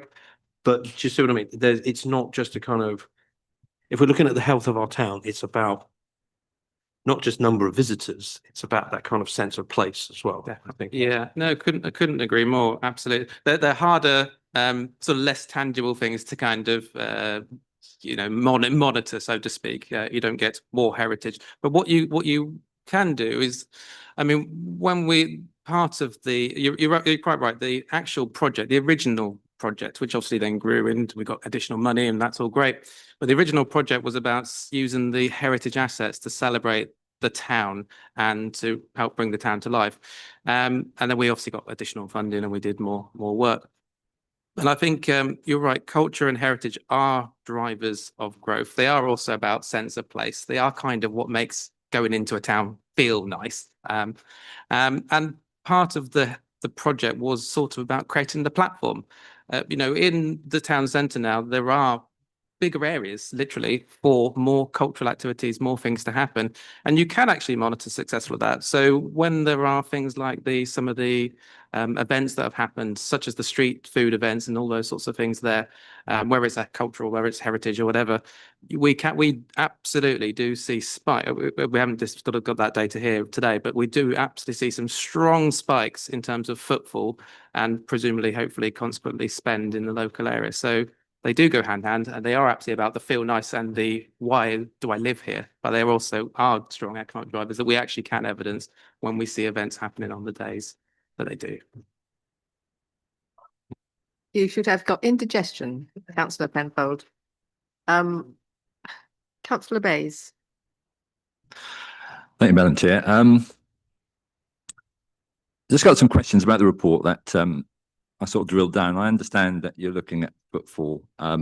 Footfall's okay, and I did read that you're in progress of linking footfall to financial, economics. So in fact, what are they spending? Are they spending when they come to North Walsham? Are they just going through the street? Now that draws onto the other part of car parking. And I noticed that most of the information is sort of up to 15 minutes parking. There's quite a significant increase in that in terms of people just coming in and maybe using the town. If you put that together with the 15 to 30 minutes, it's quite a lot of the people captured in that are actually only coming into and up to 30 minutes. I'm quite interested that the car parking in North Walsham has gone from 30 minutes to an hour free, which clearly is something that I'd be interested in knowing how to go about that, because ours is at the top of the high street and that's only a 30-minute free parking. There's only about 5 there that you can use. The other thing is I was quite interested in that we talked about there about 13% non or vacancies within the town, 8 of those being retail. Spending 4.4 million in comparison to other towns who haven't had that, those vacancies are on par with places like Stalham and Fakenham, or in fact, probably slightly higher. I just wondered why vacancies. I mean, that's a question that I suppose no one knows, but if you've got a vibrant town that has an increase, I would have thought small businesses, although you've alluded to some new ones coming into North Walsham, I would have thought in this current climate would see that North Walsham was an attractive place to be at the moment because of the. So is there a reason for that? It doesn't appear that. I think Stalham is slightly below North Walsham, 10%, I believe. North Walsham is 13%. Fakenham, there's a lot of money being spent, and I don't know why we've still got vacancies, but I also wonder, it's very difficult if you talk about footfall, whether you're actually, is this shopkeepers indicating, because I don't see no feedback from shopkeepers here or businesses, is there an increase since this project of an increase in the economy for those individual retailers? Sorry, there's a lot in there. And I can talk also, the final bit I'd like to say, if you like, all in one, is public transport in terms of the trains and the buses. You've alluded to it, but we're talking about buses coming to and from, and there's evidence showing that increase in terms of people going to Yarmouth, for example, from Stalham. The £2 travel anywhere fee that came in is part of that, isn't it? Are you getting people in North Walsham because they want to come to North Walsham, or is it because they've got £2 and they can travel and see someone or whatever? I don't know. I know it's gone up to £3 now, but there's that. I also look at the train rates, and they've actually, as you've alluded to, haven't gone back to pre-COVID and are still flagging behind. And are those people coming in for Paston High School or Paston College? I don't know. There's a lot of questions to be asked in terms of that. That doesn't give an overall view of whether this project has or hasn't been successful. Sorry, or can be used. Sorry, that's just my observations. Okay, so I'll start and by all means come in. Okay, so yeah, things like the bus fares, we don't know, but what we can do is we can compare towns. And so you'll see there, you know, we've put some data in for Fakenham for visitor dwell time, which actually, looking at the data there, Fakenham actually gets more people than North Walsham. Value for money, that's you get funding for a project and you have to do that project where it's funded. We don't get to choose where we're doing the project. Trying to remember all the bits that were in there. Whether people are coming for school or not, again, we can only, most towns will have some sort of school or education, so that's going to be in the mix. And we can look at the data, and I'm not sure if we had any in here, but at times of the day, so we can actually do that. And if you look at the annex that's there as well, the different demographics of people, we can actually choose students, and some of those will be students because they're identified as a single group. So in terms of North Walsham, we can say that it's improved for whatever reason. So let's, if we just park that, we can say that North Walsham has improved.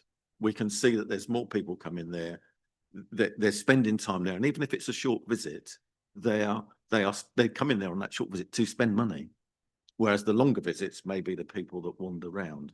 So this is about does North Walsham continue to grow?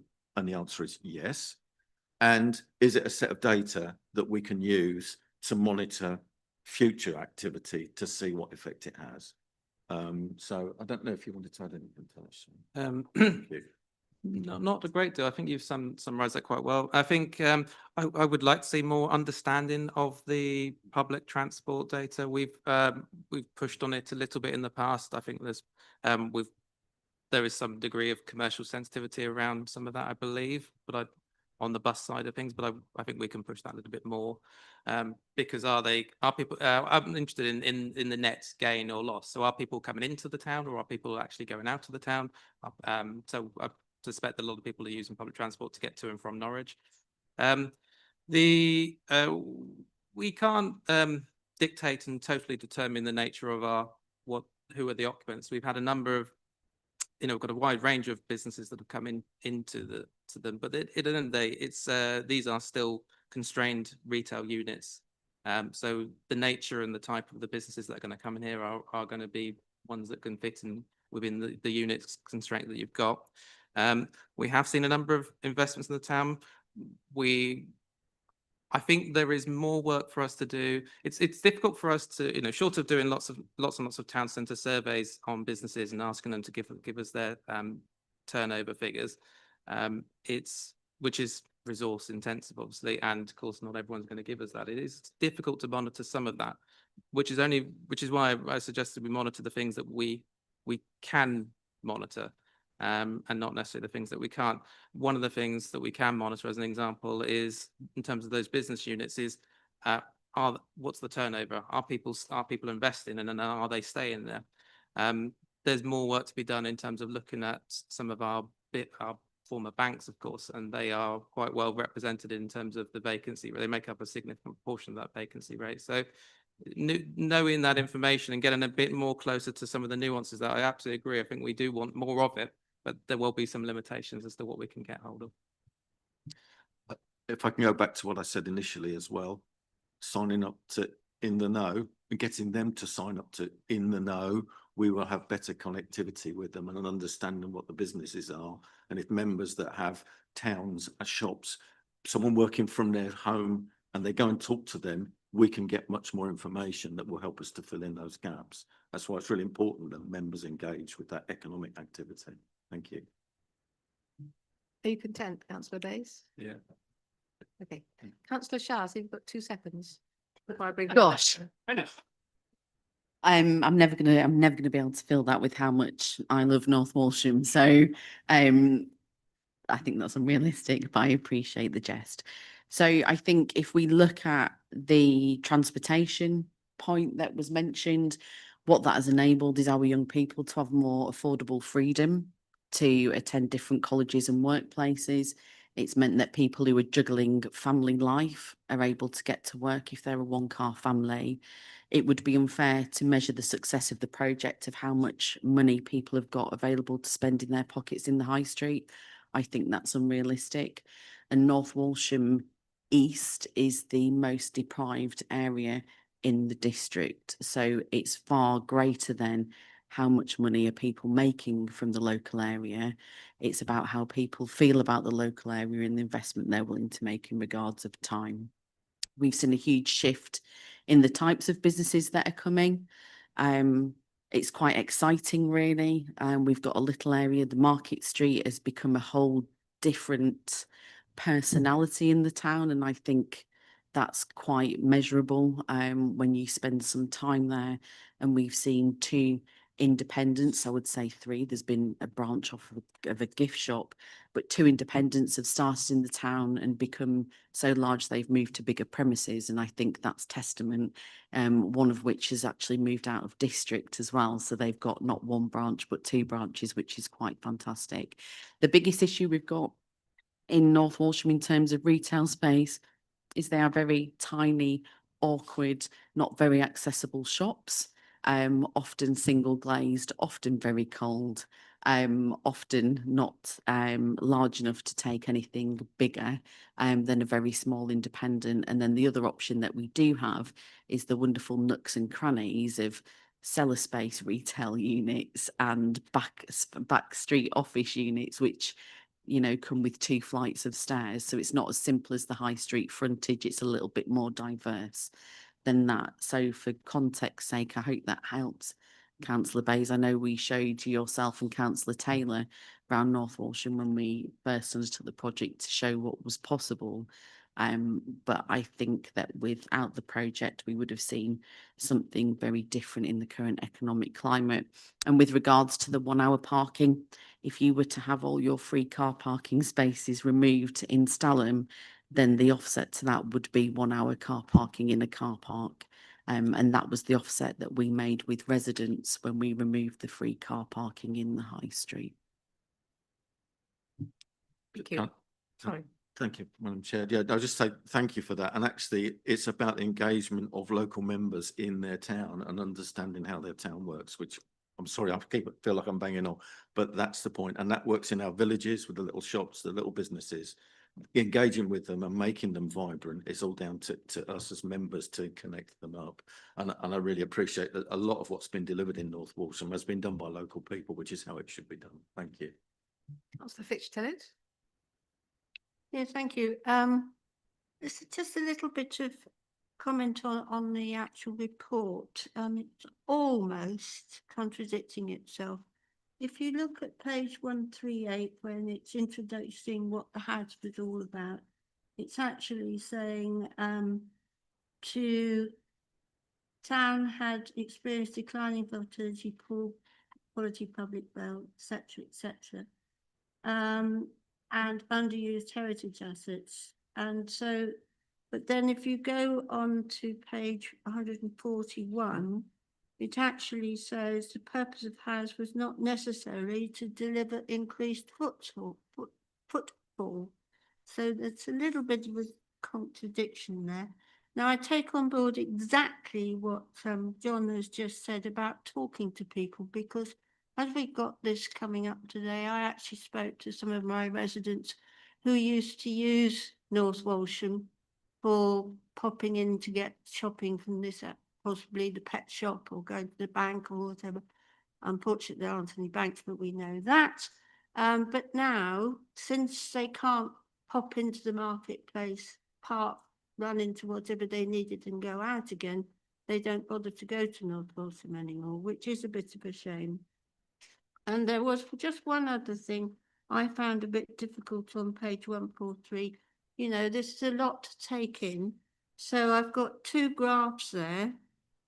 One for visits for Dwell for North Walsham and one for Fakenham. And the actual top figures are not the same. So you've got 800 going up to 800 in Fakenham, but only going up to 400 in North Walsham, which, all right, it's been picky. But if you're looking at something quickly, would it not make sense to have them both with the same high numbers? That's a point of view for people to feedback on, and we will look at that and see if that could be presented. But sometimes when it's like that, it's 50%. Actually slide that down. It'd be tiny bits and say, couldn't you make it bigger so that we can see it? So I think there's some challenges around that. Thank you. Councillor Heinrich. Thank you, Chair. Well, Councillor Shard said most of what I was going to say. It's all right. Couple of points, just picking up Councillor Fitzgerald has just said. Yes, the ordinary person without a blue badge cannot currently park in the town centre. There's plenty of free parking in Bank Loke. It's less than 1 minute's walk into the shops. There isn't a distance to walk. So there is no effective change in availability of free parking to access the town centre. The second point is sort of point of information, really. If you can put my Community Rail Norfolk hat on.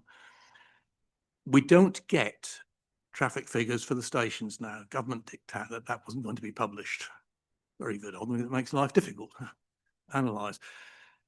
What I do know is that overall traffic on the Bitton line is now in excess of pre-COVID and rising. That's partly down to the fact we now have one of the best branch line trains in the country. North Walsham, though, is still apparently below, and there's very good reason for that. We have a 30-minute express bus service into the middle of Norwich. You know, and that has been an absolute boon, and that's down to assisting in getting a proper bus station in the town. It's made life easier. It's meant that Sanders have been prepared to come in, put that extra service on. It is very well used. And as Councillor Charles said, it's made the City College, for one, accessible. Whereas previously it was quite difficult. You got the train, you got the bus up, probably a long walk. Now you can get right up to the bus station, it's 3 or 4 minutes walk. And so it has made a real difference. As I said, the town centre, we are suffering the fact that we have those tiny shops the size of a medieval market stall, literally. And, you know, down in Woodbridge last week, half the size, same population as Cromer, massive high street, they're all much larger units. They places like Peacock and so on will be attracted to a town where those units are there. And we haven't got that in North Walsham. That is probably the biggest curse that the medieval period left us with. Thank you. Well, that's balancing the heritage, isn't it, to the modern need, and that's a challenge, and that's in the hands, I guess, of private investors. But we're always there to try and work with them to deliver on that. So yeah, thank you. So Hankins.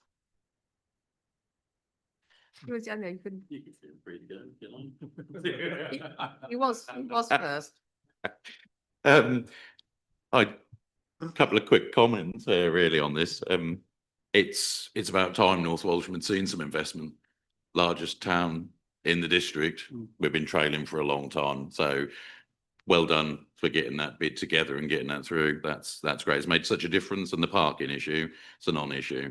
I spend almost 5 or 6 days off the week in the high street in North Walsham. And I'm telling you now, everyone who visits the pet shop still visits the pet shop because they pull up round the back in Bankloke like they always had, and the proprietor walks out and loads their car. There's, you know, they're minor things. But anyway, they're observations. And getting a retail unit in North Walsham, good luck. Because you may see one that doesn't look like it's occupied, but that's because there's a negotiation going on because everybody wants it. Okay, there's no issue there. There really isn't. But anyway, I'm digressing from the points I want to make.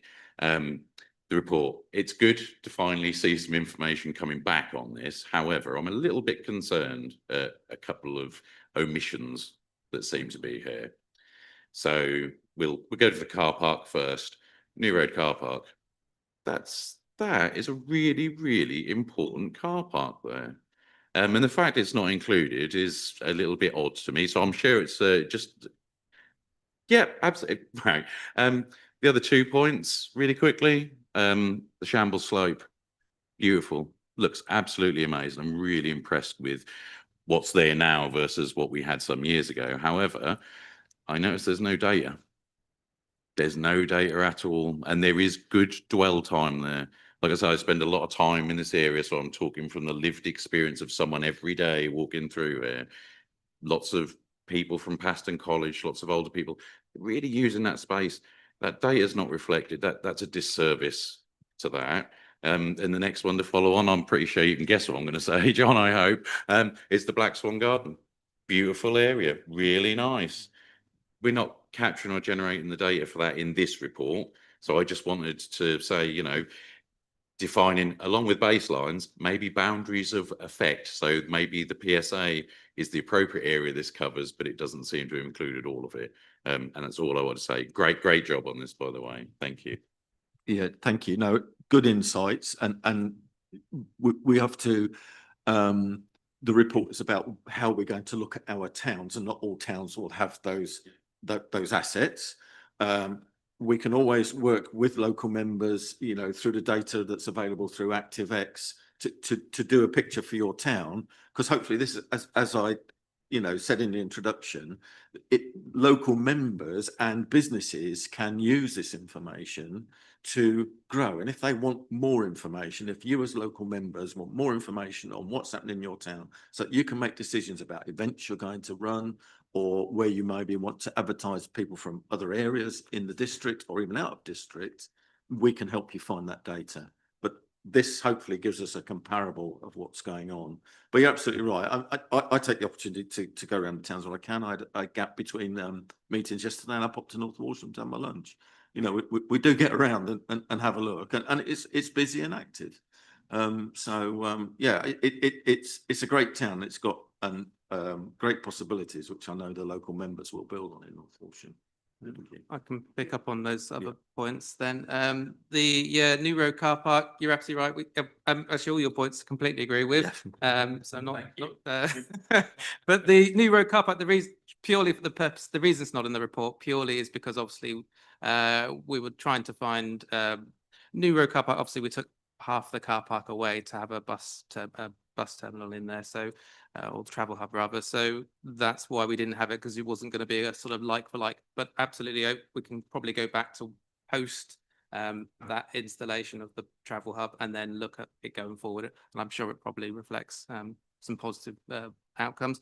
Yeah, you're right. So it's not just, so the areas are defined. It's not just predominantly the primary shopping area that you mentioned. We've sort of, for each of our towns, we've sort of drawn a sort of polygon around the primary shopping areas and also the predominant areas where there's usually concentrated football. So you'd in Crowborough, you'd expect that to include the prom and the pier, which aren't necessarily PSA. So we have that. But your actual question about can we see specifically in those areas, I will take that away to find out if we can.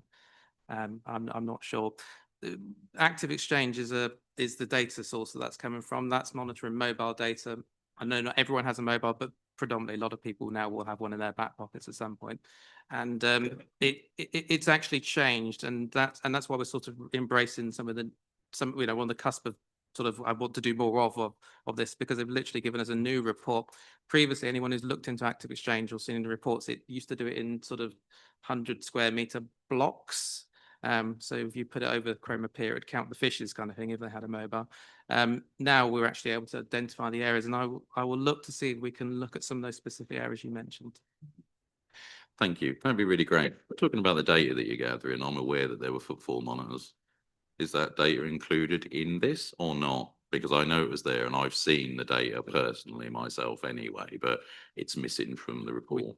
Yeah, because this has only used one data source for the purposes of footfall, which was Active Exchange. But you're right, there was a footfall counter during the pit, which was mounted to the former Phoenix building, or former Barclays rather, the Phoenix group building, and I think it's probably been removed now. I'm not sure if it's, and it's still there, but it's not active anymore. And so we wouldn't have any data that would show us the footfall.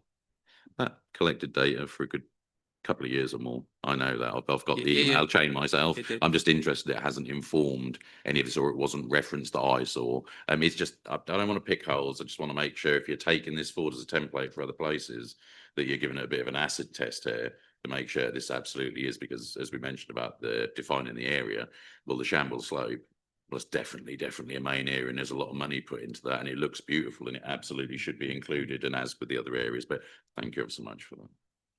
Thank you. Councillor Hankins. Thank you, Chair. I'm intrigued by the description of demographics on page 155, 157, etc. Bungalow Haven conjures up some kind of Shangri-La, scattered homesteads. Are we exactly in the Wild West? My question is, are these national standards of demographic, or have they been dreamed up locally? No, they haven't. So they are they're basically known as mosaic. It's a cross-channel consumer classification that's adopted to segment the markets, and it's used by Experian, for example, who are obviously the main credit reference agency in the UK. So they are a known and recognised quantity. Okay, well, you've certainly had quite a lot of feedback. Is that sufficient, or do you want some formal recommendations about how you could move this forward? I mean, I do agree that there's certainly scope for quantifying the economic benefit as well as the social and heritage benefit, which isn't captured quite as it could, as well as some sort of rather minor nuances in terms of, where the data is captured. Councillor Penfold?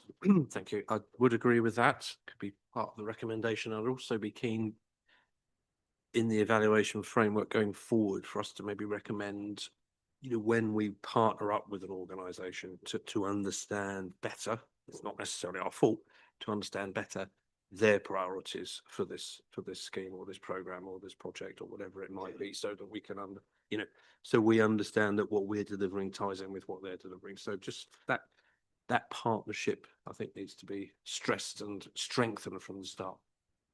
Okay, before we move on to that, about these demographics, I mean, I similarly raised I've got left of eyebrows at it, and I wondered, why weren't we looking at the top third in terms of spend rather than the top third in terms of volume? Because that might be very different. So I'm working with the data we've got. I don't think we've got spend data available. So that's that, I'm afraid. Clarification. Do you want to make that a formal recommendation rather than just informal feedback? I look. Oh yes, my I officers do for want help to. here. Yes, I do want. What do you mean? Do I actually want to, or are we going to allow Adam to do it for us? Well, I think we're going to ask our officers if they would help us craft the wording. Yes, but what I'm trying to establish from you guys is, do you want to make a formal recommendation or just informal feedback as you have done? Oh, I think a recommendation. Okay. So the formal recommendation would be that we would like more emphasis in the template going forward, not just this report, on the impact on heritage. Well, I mean, not every scheme's going to be a heritage scheme, but I guess where it is, or there's more focus on the core of what that, whatever the scheme is, because not every scheme is going to be a heritage action zone. But I think, but that then ties back to my point about the partners. Let's going forward, let's work more closely with them to understand at the beginning what the baselines are and what that sort of cumulative evaluation can look like from our point of view, from their point of view. So that's done sort of at the beginning of the project. So that's kind of, whether it's heritage scheme, whether it's community scheme, whether it's an environmental scheme, doesn't matter. If you're working with the Norfolk Wildlife Trust, they'll have outcomes that we need to understand. So if I can help, Madam Chair, I'll give you my understanding that it's what you want is to understand any partner delivery outcomes, and that we find measures depending what they are for each project. Does that make sense? Is that? Yeah. Yeah. Okay. Can I, I think can I it's- just say quickly, there must be market health analysis we want to do of towns that haven't had any partner intervention. So we also want a template that we can apply to towns that are just going on doing what they're doing, but haven't necessarily had this big intervention. So it wouldn't, that is part of it, but I wouldn't say that was the whole of it. Yeah, I mean, I And guess that's fine. today we're focusing around those, that kind of intervention, aren't we? Okay. So projects that lever in funding, how do we measure? How do we measure success? Okay, I'll see you. Did you have a point to make? Yeah, thank you, Chair. And the point that you've just made is a very good one. Actually, we were looking at this as a sort of broad analysis of town centre health, which built on the lessons that came from the Heritage Action Zone. In relation to Councillor Penfold's point, the Heritage Action Zone itself, the objectives of that were very well understood, and the drivers from the key funders, which were two actually, Historic England and a central government fund. And a report was produced specifically for Historic England as a result of that project. So we did feedback to them on that project. You're absolutely right. When we obtain funding for any project, any initiative, and we've got many going on at the council at any point in time, it's really important to understand what the objectives of that are, and to institute a sort of system of monitoring and evaluation from the start of the project. I think you were very clear on this when the evaluation report came to Overview and Scrutiny Committee. But for example, the Coastwise initiative now has multiple projects, but it's got a very explicit and complex method of monitoring and evaluating and demonstrating the learning that comes from that, which has been set at the start of the programme. And I think we actually did do that with the Heritage Action Zone, but what we found actually was our starting point was not known. So we measured during and after, but we didn't know what the baseline was, and that was a point that was made at the beginning of this discussion, that it's the baseline that's important, and that's where we need to understand. So we don't know what next town or what next project is going to be, and we need to invest in the data gathering and the data analytics so that we can make the case for projects. You can spot the gaps and the trends and the market failures, but also when you do a project, you've got that baseline data. I hope that helps. Okay, so does getting the baseline data form part of that recommendation? Okay, so what I'm not clear about is, are we doing a recommendation in two parts, one for partnership working and one for non-partnership working, or just for partnership working? Can it use?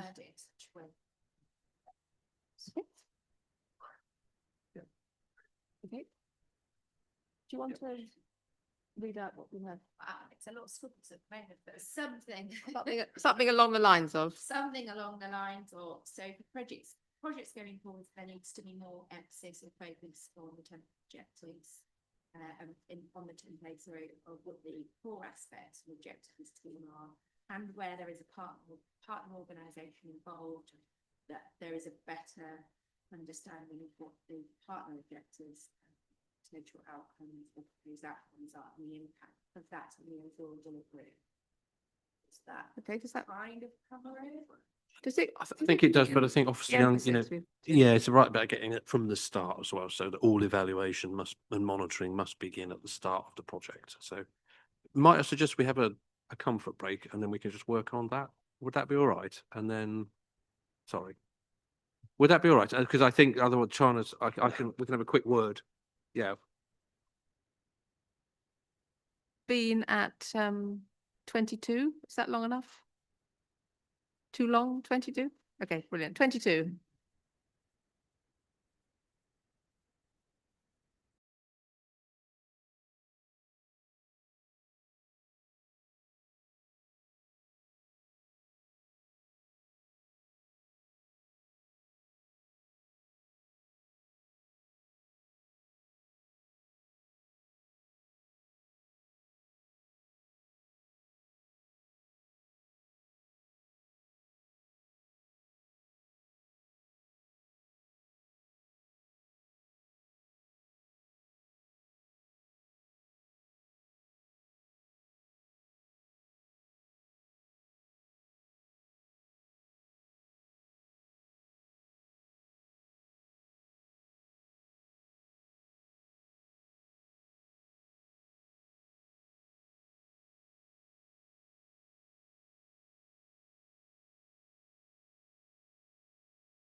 Okay, welcome back, everybody. We're now discussing mobile and digital connectivity in North Norfolk. Before I start on that, I'm just going to say, as far as the last item was concerned, we decided not to do a recommendation because we felt there was sufficient feedback and that which will be captured in an action by the officers. And that was felt to be sufficient. So, Councillor Toy, thank you very much indeed for presenting this very briefly. Thank you, Madam Chair. No, that's great. And we will take all that feedback. We've got notes. We'll move that forward. Thank you.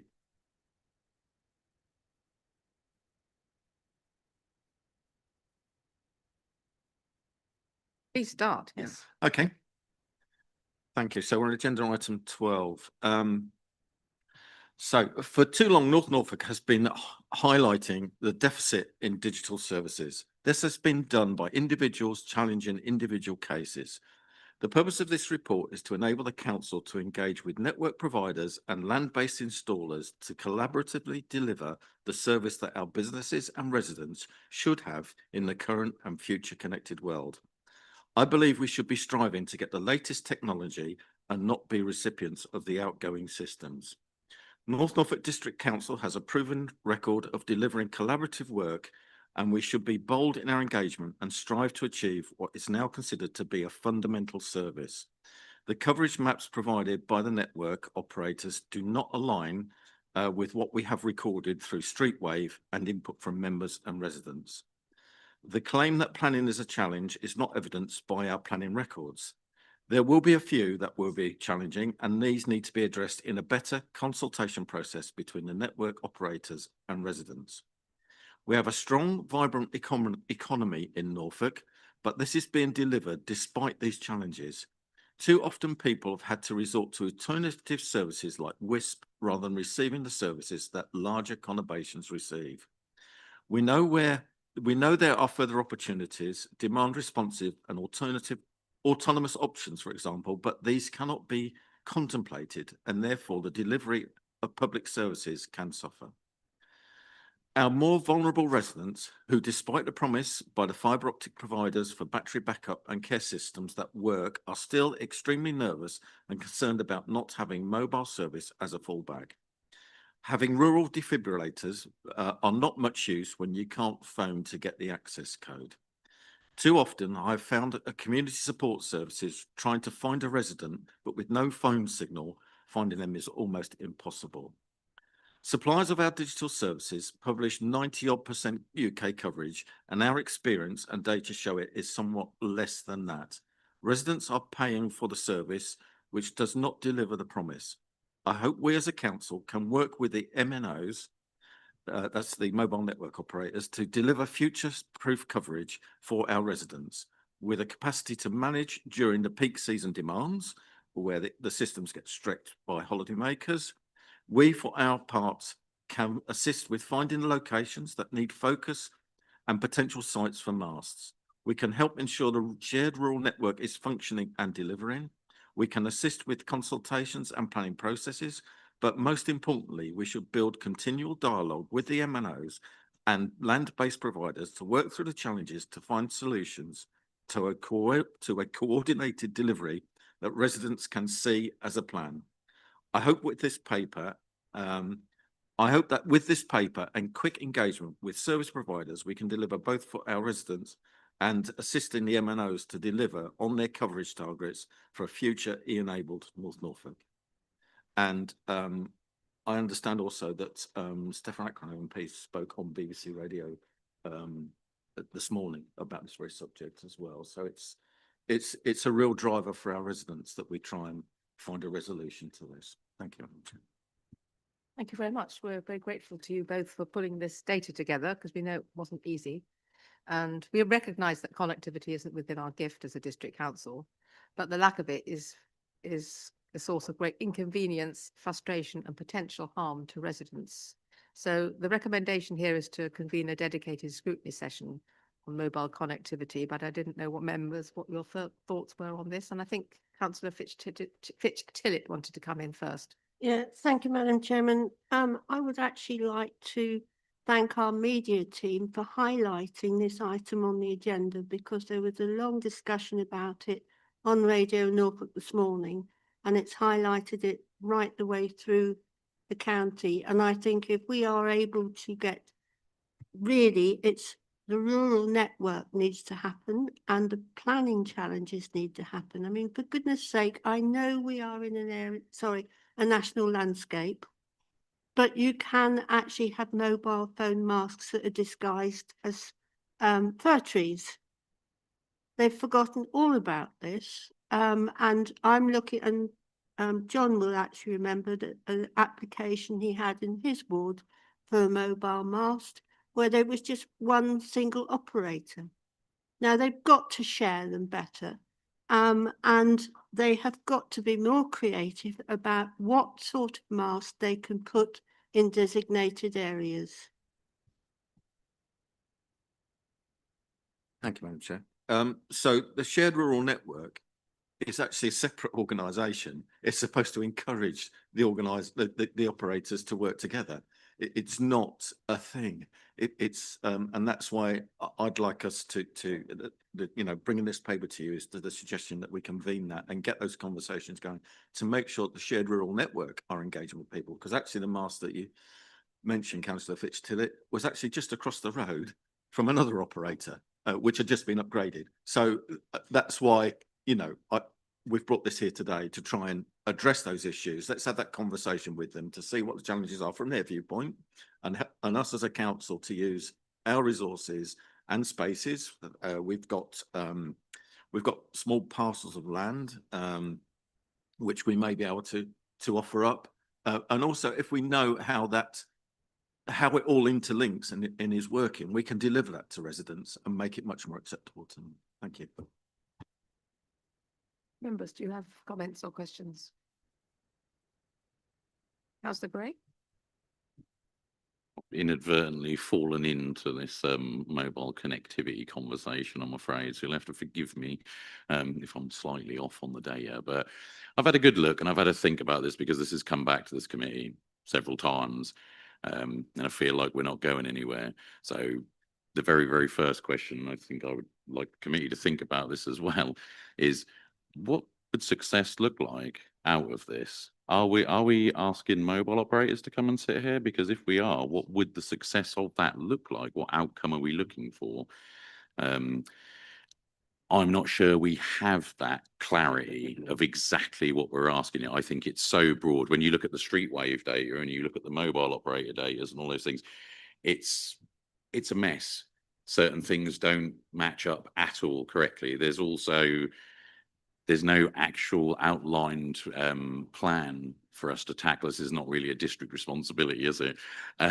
However, I mean, if you wanted to go off at a slight tangent on it, I mean, you could create some form of mobile infrastructure action plan and then help to identify items that were owned by a district where masts could be housed and such.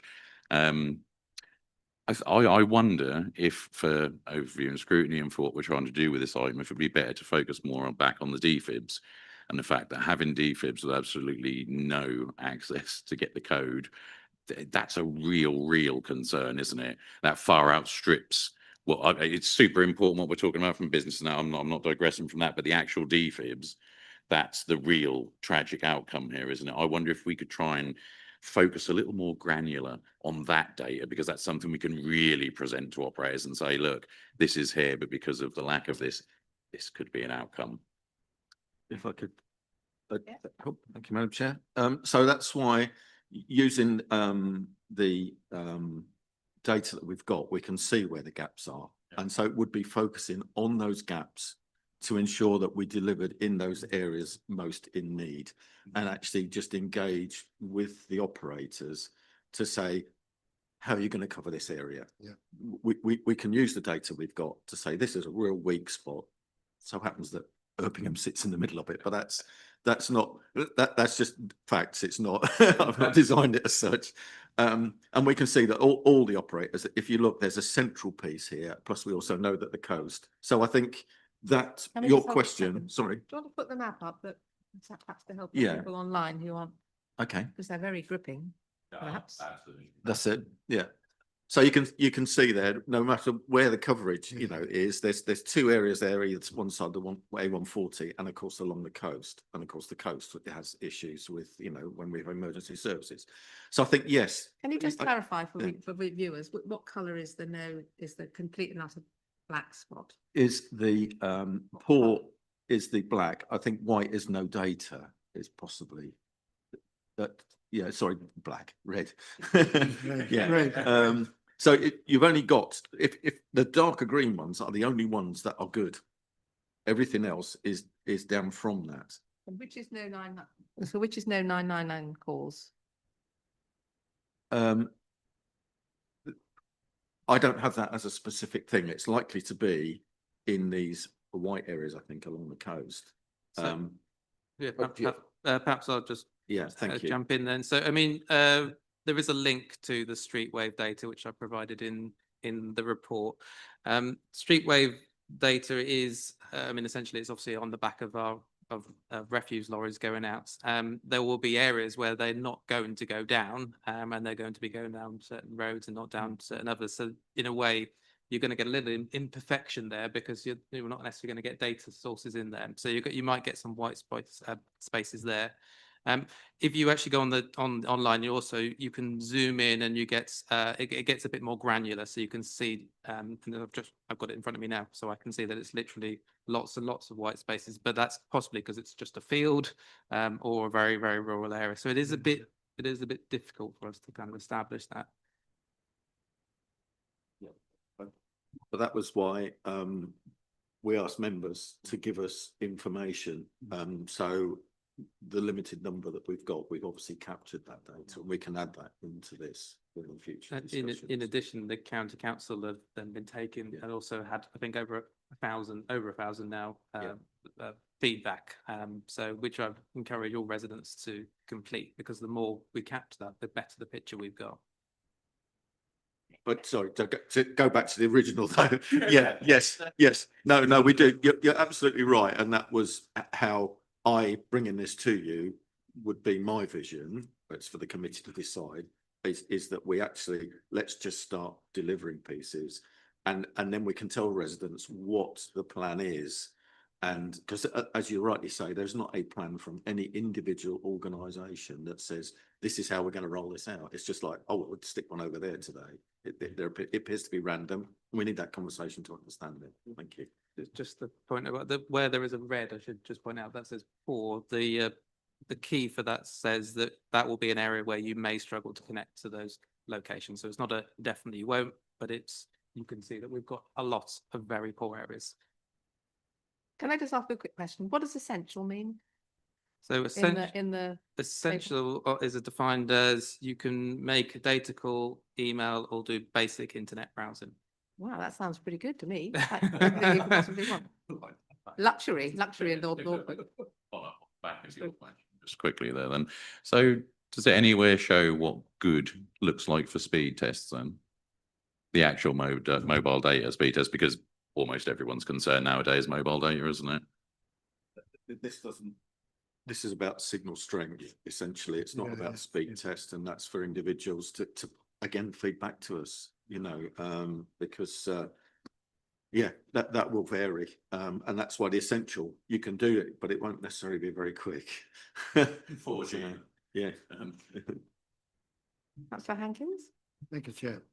Speaking on behalf of my parishioners in the far-flung homesteads, I welcome this particular recommendation. I think it's very important that we get in the providers. We don't know what they're doing. We don't know what they're planning.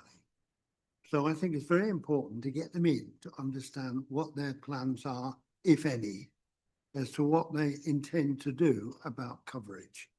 I think personally, I think that's the important first step. Whether they do it collectively or individually will be up to them. But I think this is a vital service, and we need to know what they intend to do. Until we have that information, I don't think we can go anywhere. And that would be with the focus on 999 calls. Councillor Gray. No, the focus on mobile connectivity. I mean, we have a situation where some parts, as is depicted on the graph there, are covered and some aren't. So they have a responsibility to produce that, to provide that service eventually. It is understanding what their plan is and how quickly or otherwise they are intended to provide that. And it does vary between between operators, as we're well aware. But the purpose of as I understand it, the purpose of the data gathering situation is to find out where the not spots are. They have to be our priority. What are you going to do about this, Mr. EE or Mr. So? I've got you, Paul.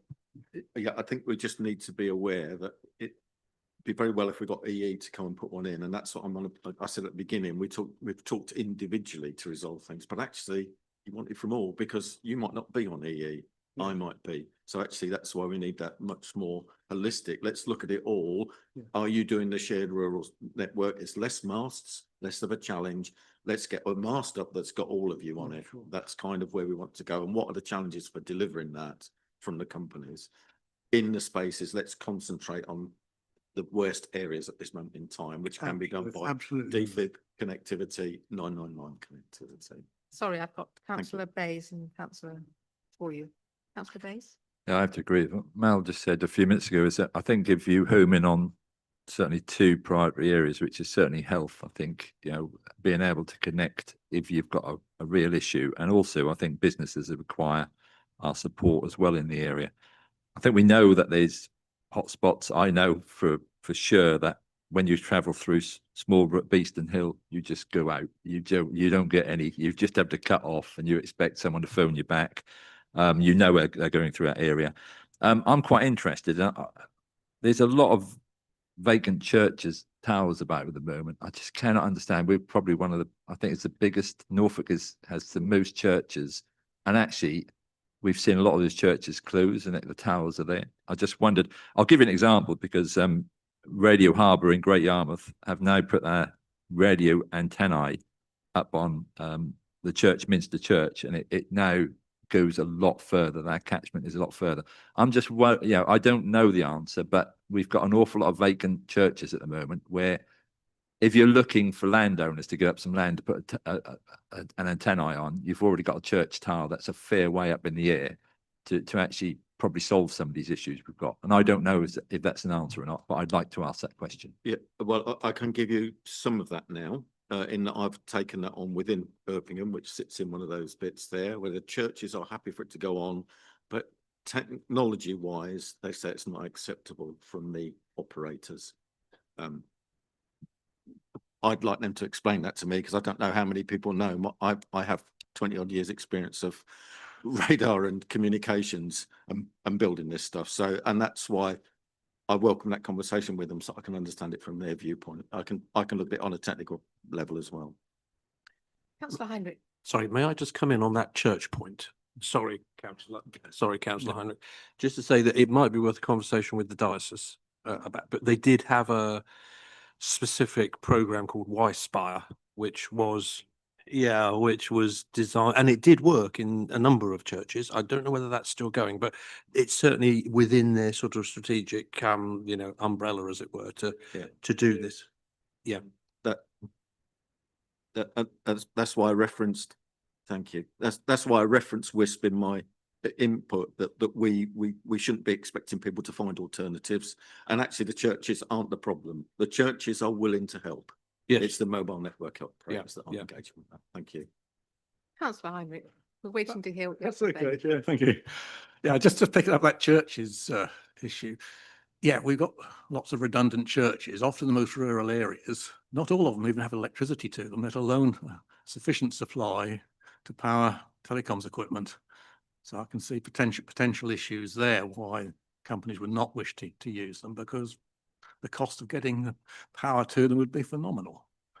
On the other thing, it would have been useful if we could have seen an overlay of all those maps so we can get an absolutely clear picture of where there is no service from any of these providers.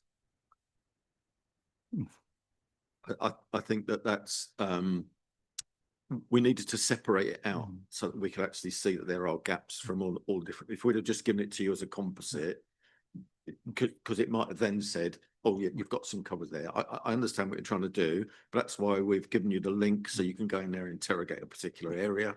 That's why you've got a bit like the delivery. What's their plan? Well, there is a wireless internet strategy, infrastructure strategy, which we've referenced in the document as well, which is what they're supposed to be doing. We feel that there's some disparity in, if you look at if you go to the provider's map and it says this is where our coverage is, what we're actually finding doesn't agree with what they're saying. And I understand the technical reasons behind that, but we need to have that conversation with them so that everybody understands that, why it doesn't agree. Basically, there's this theoretical done on a desktop. Yeah, we know we certainly need that debate, and we need all of them. I mean, they all seem to be merging with each other anyway these days. So why they can't share masts is beyond me. Why we can't have roaming within the country? I go anywhere else, you can roam. Why can't my phone roam between the services across Norfolk? It's crazy in rural areas that we cannot do that. But you know, I really am concerned about the impact on particularly rural businesses who struggle with often lousy landline connections because the copper's put in the ground over half a century ago. We're not going to get fibre broadband out to most villages. You know, we've supposedly got it in the streets in North Walsham. But has the exchange been updated for most providers to give you anything? Only Virgin are providing it at the moment, their usual extortionate prices, because they have their own equipment in the exchange. We need to get at Openreach and the BT as well. Which is there is that other issue beyond the mobile issues. Yeah. But certainly let's have them all in. Let's put them on the spot.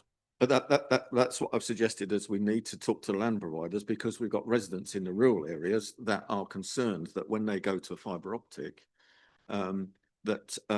if they lose power, you know, although they're saying they're giving them battery backup, they've got no mobile phone signal, and all their telecare stuff is not going to work, and they have real concerns. Therefore, we need to give them that comfort by ensuring that these things are brought together so that it's rolled out with a plan.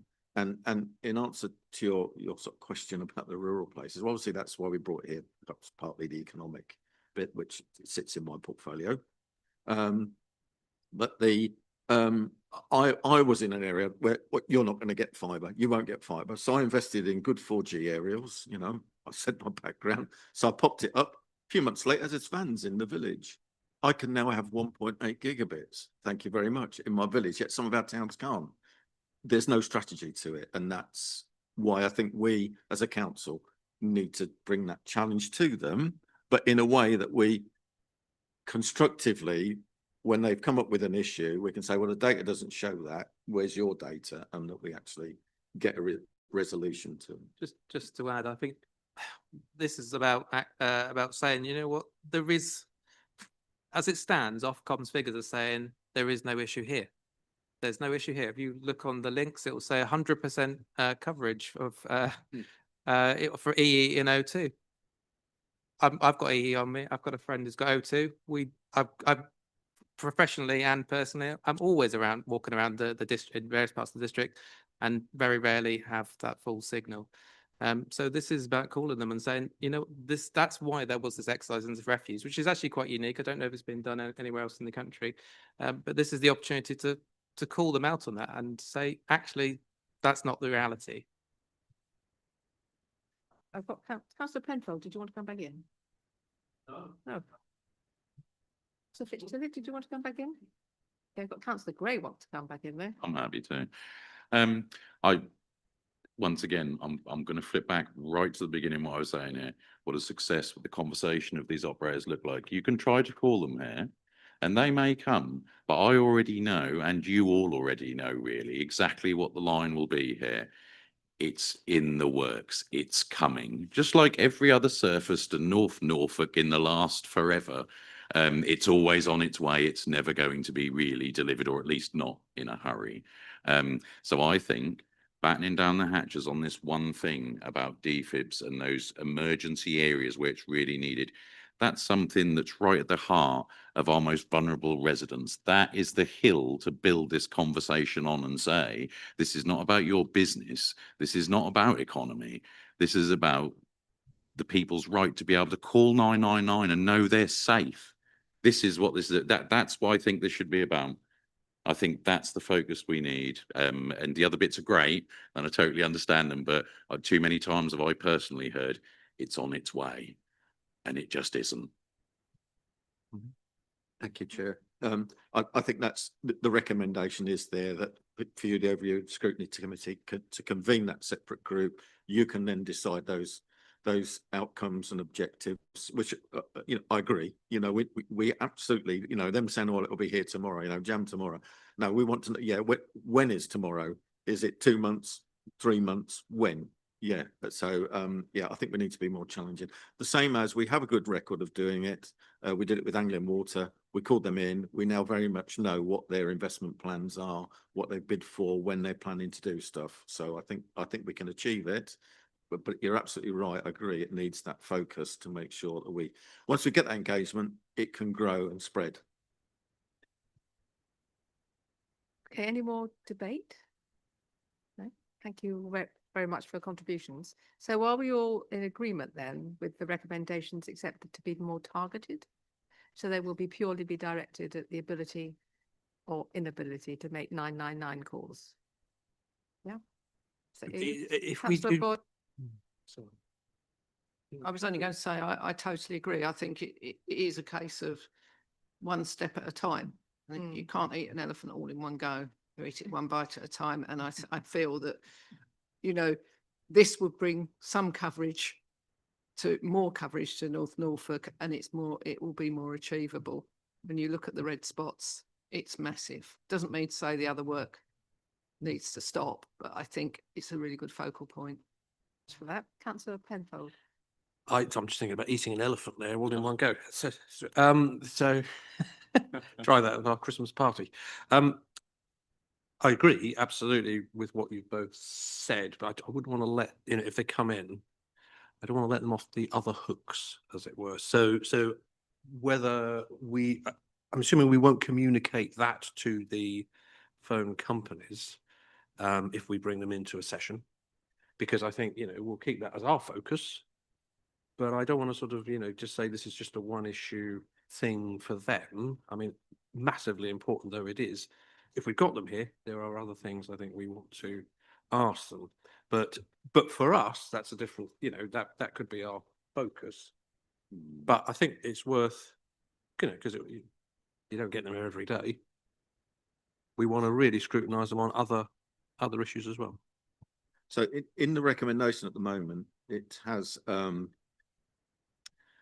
understand investment plans and present the opportunity to work towards some agreed objectives that will improve and expedite digital connectivity.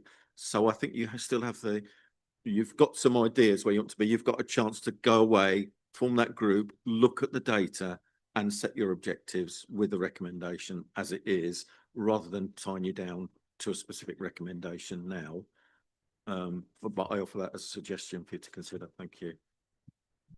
So what are members minded to do? Because I'm a bit worried that we're going to lose a focus of something that's really vital. You could take key to which. I key to which is, but it's just not. That's not. To make sure it's not the only job. But you could have that as the. Well, it's our gift. We can craft the wording right here with our master craftsman. I think if you tie this in with thinking about what we're asking these providers, people, they're not really ultimately answerable to us at all. So what my actual thought beyond it, and I'll be really plain with this, is that this is something we push to residents. This is something that ends up in the newspaper. All of a sudden, it's a far bigger stick to say, you need to listen to us. That opens the conversation for all of these other things to say, actually, we won't lay down and just take this. We will focus on the most needy, and then we'll have the other conversation. But be aware, it's not just a conversation with us, it's a conversation with every resident of North Norfolk that you're having that in that moment. So that's sort of like the hill I would build there on that. That's why I would stick a little bit more back.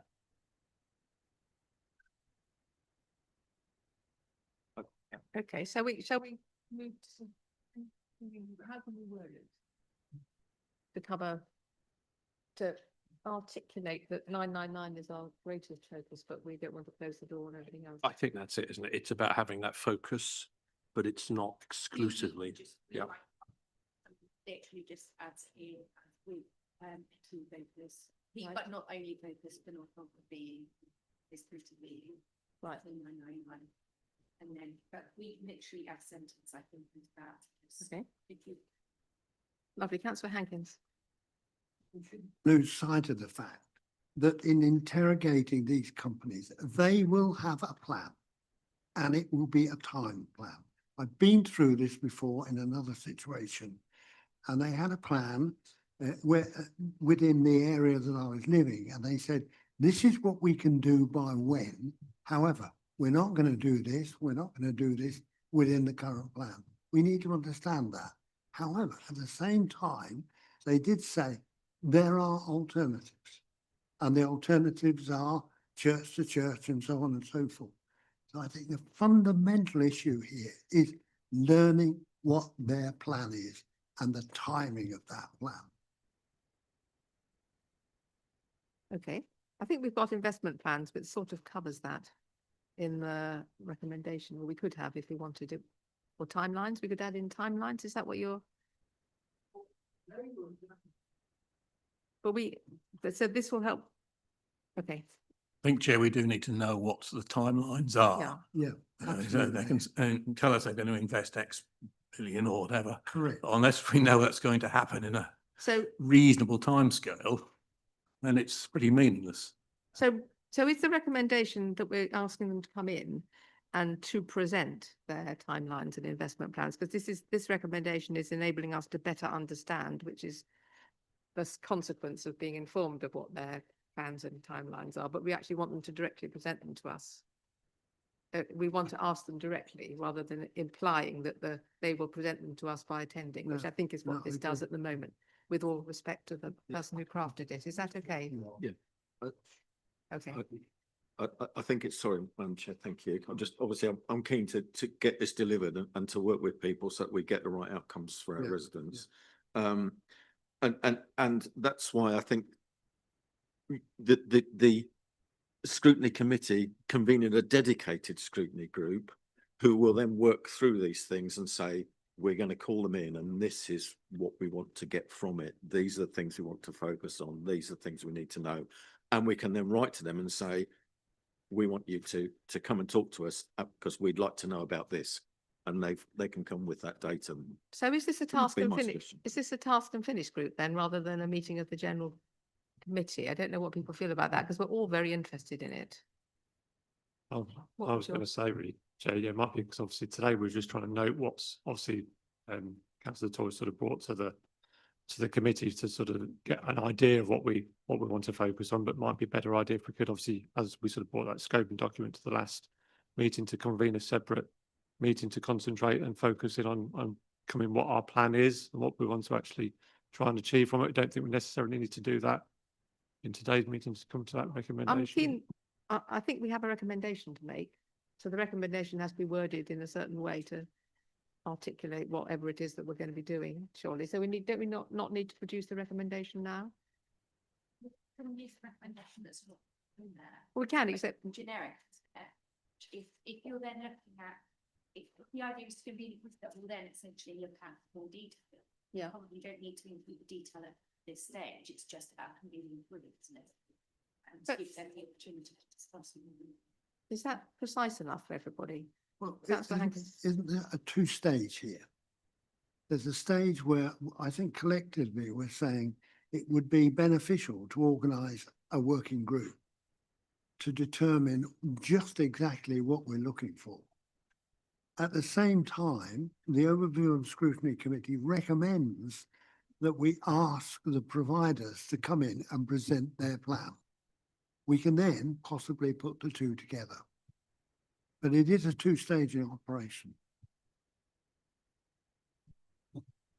Emma. I don't know if I can try and help a little bit. I think you may want to following, if your recommendation is to call them in, and I think the recommendation does currently give you the scope to go away and do some extra work, do a scoping document and decide what you want to focus on. I think a task and finish group is a lot of work, and members will need to commit to that, and you may want to give thought about which members you'd want on that. And the challenge with that is not all members are then engaged with that work. And this is a big, it's a lot of interest. But if you feel after we've had the providers in and that initial session with them, that a task and finish group is the way to go, I think that's the stage then, rather than agree to set it up now, because then you're setting two work streams essentially, which is you're trying to keep it tight and focused, I think. So I think actually the recommendation is quite well worded at the moment. It does give you that second part of it says to go off and better work, the opportunity to work towards some agreed objectives and so on. And that's your kind of scoping work that you will do next. So you can add some more to it now if you want to, but I think I would caution on setting up a task and finish group at this stage. I totally agree. Okay, Councillor Hindwick. Thank you, Chair. Yeah, I agree with Emma on that. Just wonder whether we take the key issues identified and put them in some sort of order for questions, and using that as a basis, if we can leave officers to come up with the issues we want to address based on those, we might be getting somewhere. What prior to the Yeah, come up with a priority. I don't think getting us all together yet again would necessarily get us too far. Okay, so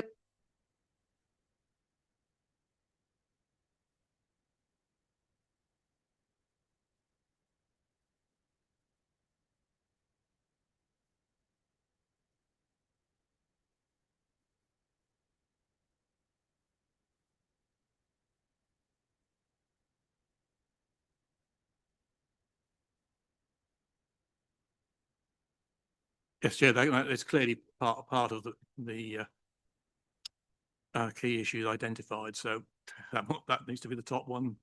That's the top one. And it's straightforward. I think it's straightforward enough, but officers are probably better placed to put these in logical order, their experience than we are. To have another committee meeting. so we delegate that to the officer, portfolio holder and the officer. Okay. Is everyone happy, content with that?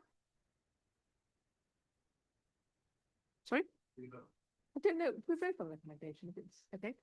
Okay, is everyone in favour of that recommendation?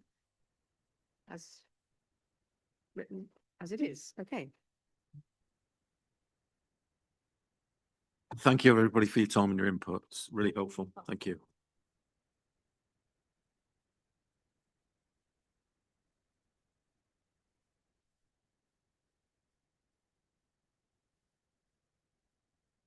So the next item is the budget setting timeline. Well, for a second, because I don't think it'll take very long, will it? Chair, I have to offer my apologies. I've got another meeting to go to. Absolutely. Well, thank you for coming. Thank you. Thank you for your presence. Well, thank you, Councillor Shires, for this absolutely wonderful diagrammatic timeline. Thank you. Do you need to take us through it? No. So I would like to thank Dan, who actually isn't here. And if you'll remember, looking backwards, Dan created the MTFS, which the committee loves so much. So Dan has been working really hard on how to make the budget accessible. So in the pack, you'll see the diagram, which takes us through where we are.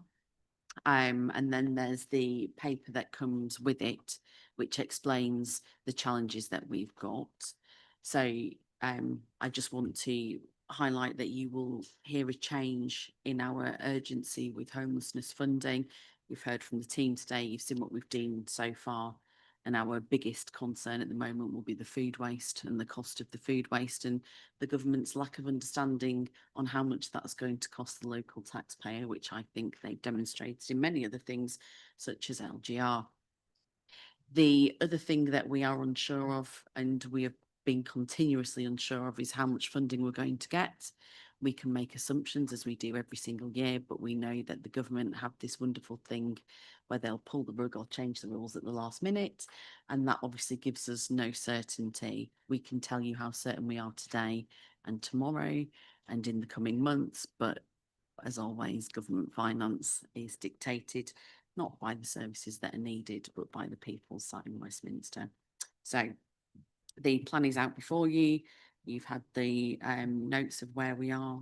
Many of you have been through this before, so you will understand the way that we work through it, but hopefully this is quite descriptive and gives you a good outline of it.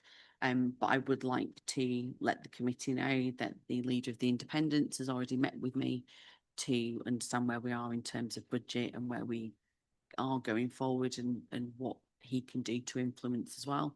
So as always, the door's open to everybody continuously through the year, because budget setting isn't just done in February. This is my role and my position, and officers are working towards it all the way through the year. And obviously Don's landed with us at the most exciting point in local government finance, which is at the very beginning of the budget setting process for the year. Does anyone have any questions? Comments? Councillor Boyle?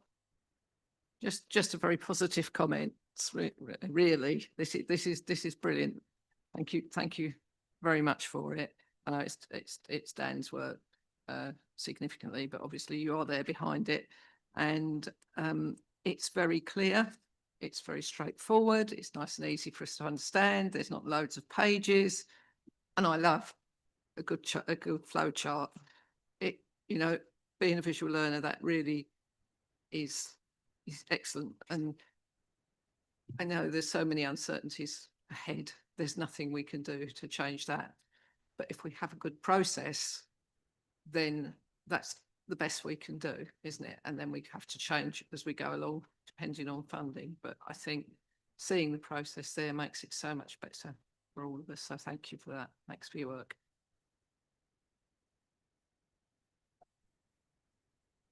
Thank you, Chair. Presumably, setting this budget is for the year 2026 to 27. So it has no, the local government reorganisation at this stage has no impact on the government on this budget. Is that correct? No impact, well, unless they change the rules part way through, no impact on the 26-27 budget, but it will have an impact on the medium term, obviously, because we do our forecasting for 3 years. So we'll be forecasting as if nothing's going to change. But I'll hand over to Dom. The one unknown is we're expected to fund the preparatory work for the new unitaries. All right. So when we don't know what that model is till probably we estimate not before mid-March, and it could be delayed. We know some other counties in the fast stream have already been delayed in their announcements. So what we probably intend to do, and it is partly dependent on the settlement, but be creating earmarked reserves to deploy for the revenue costs associated with the architecture of our own demise. So in effect, you'll be preparing a transitional document for the incoming, whoever they may be. No, we're not at that stage yet. So when we set our budget, we will set for the next financial year, as Don has quite rightly said, we'll be creating the reserves for the cost of what the government are asking us to do. But when we do our medium-term financial plan and strategies, we can't plan for the fact that we're not going to be here because we don't know. Well, that wouldn't be very prudent, would it? We have to plan as if we're going to operate. When the elections are held in 27 for the Shadow Authority, that's when the financial planning will start for their first term of office. I'm sorry, I'm not clear. It's okay. What you both said seems to contradict one another. In setting the budget for the year 26 to 7, yeah, right, there will be no resource or no impact that's taken into account on the local government organisation? Is that the plan? So apart from the reserve that we will have to create from our own Reserve. funds, Okay. yeah. Yeah. And capital expenditure? So the capital programme will come forward, as you've heard from the homelessness team today. They've all obviously got capital bids that they would like to bring forward. So we can't stop doing what we're doing because the government are looking to change local government. We have to carry on with business as usual. So there will be capital bids coming forward. Second part of the question. At what point will you be preparing a transitional document? For local government reorganisation, when we know what the plan is and we have some dates, but that won't come from us as a budgetary team. North Norfolk would love to have control of everybody's finances because we do finance well here, but that's not going to be the case. We'll be able to plan what we have and how we spend it and how our services work, as you saw, went into the bigger documents that we've already reviewed, but any financial decisions won't be taken by North Norfolk District Council. They'll be taken by whichever body is created beyond us. So presumably the acceptance or otherwise of the three unitary authority will be particularly pertinent to that. Yes, so the next financial year is the year that we've most got certainty of what we're going to be able to do. The 27 to 28 financial year, within the current timeline, if all things go as planned, will be our final budget of winding the authority rather than anything beyond that. But we have to plan now as if we're going to exist in the future. Okay, thank you. Any other questions? Well, thank you and Officer King for his graphic design skills, which are very impressive. Really enjoyed looking at that. And thank you very much indeed for your explanation. So we move on to agenda item 14, which is the Review and Scrutiny Annual Reports from 23 to 25. And first, I would like to acknowledge the phenomenal work of the former chairman, Nigel Dixon, who steered the committee with skill and aplomb through these last 2 years, as well as many preceding years, and also the officers who supported him so ably, and our current scrutiny officer, Adam Balkenbridge, for preparing this report. And we're asked to consider the concerns that have been raised, possibly a function of staff changing, namely a lack of substitutes at meetings and the gap between police and crime commissioner attendances. And I welcome questions. Oh, Councillor Boyd. Sadly, it's not a question. I've got a train to got to go. catch. Okay, well, So goodbye. Enjoy. thank you. Thank you very much for coming this morning. Has anyone else? Councillor Hankins. It has been a habit of having a overview of scrutiny committee. Given the fact that things have rather settled down, that's my expression, does the committee think that is still essential? Interesting question. What do you guys think? It was a recommendation, wasn't it, from the peer?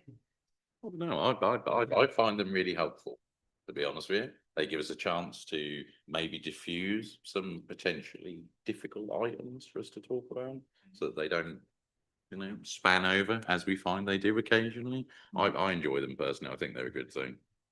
Thank you. Councillor Bailey. Yeah, I'd like to see more people attend them. I think it would shorten the length of this meeting because a lot of things are discussed at a more casual basis and some fact finding could be done beforehand. So I think I would encourage all people who are on the overview and scrutiny to attend where they can. I haven't sometimes because of work commitments, but I think there are only 3 or 4 of us on this one, and I think it would have shortened the length of this meeting. Good. Okay, so that's 2 votes for continuing the pre-meetings.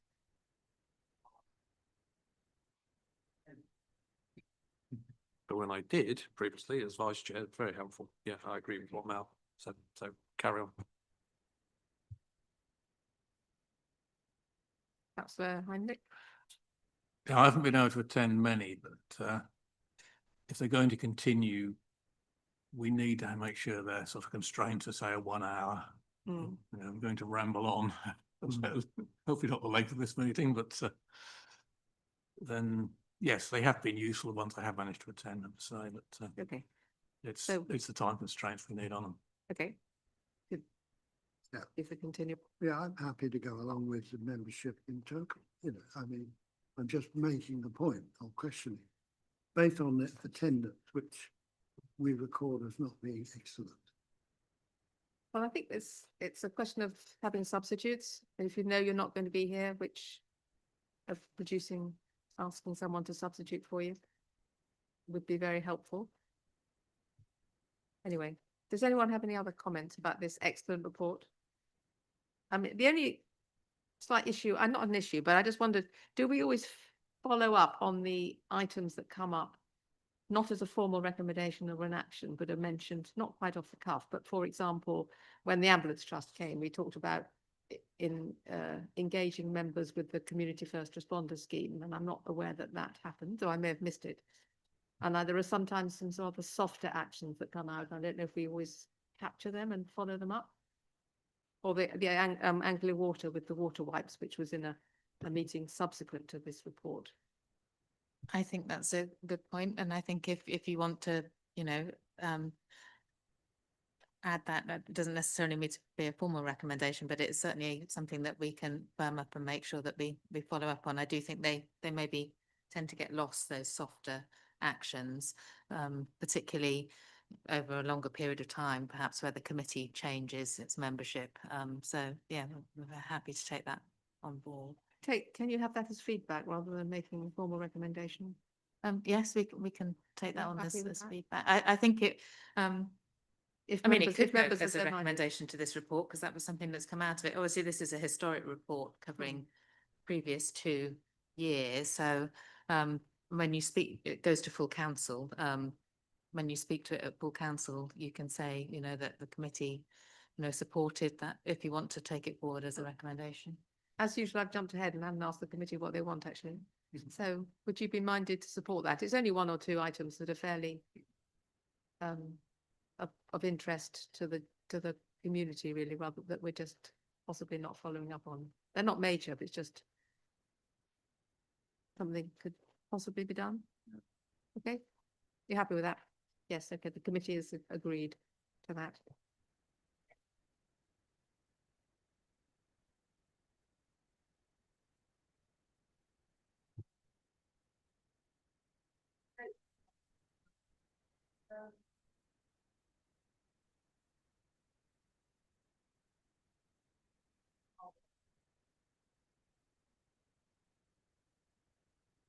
Sorry, does anyone have any comments on our work programme?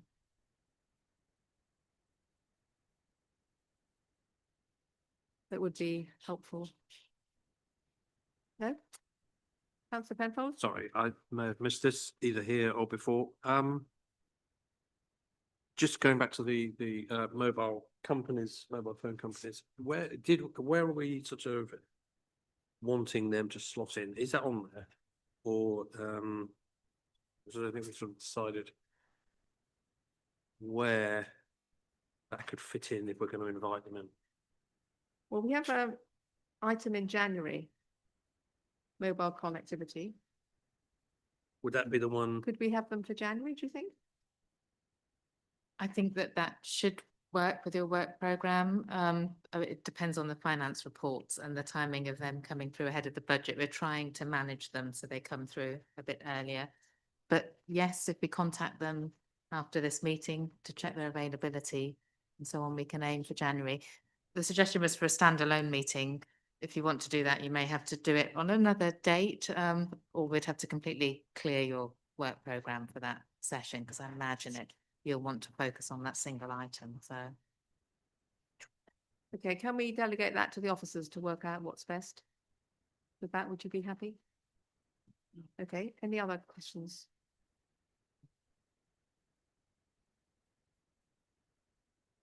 If not, shall we move on to the recommendations and actions tracker, page 203? Does anyone have any comments about this?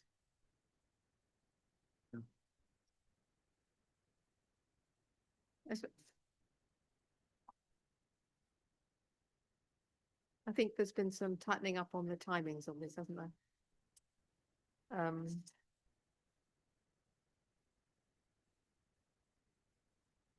So it should be fairly self-explanatory. Are you in agreement? Okay.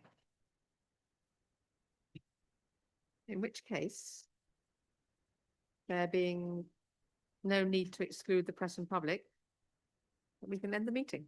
Thank you all very much indeed. Thank you.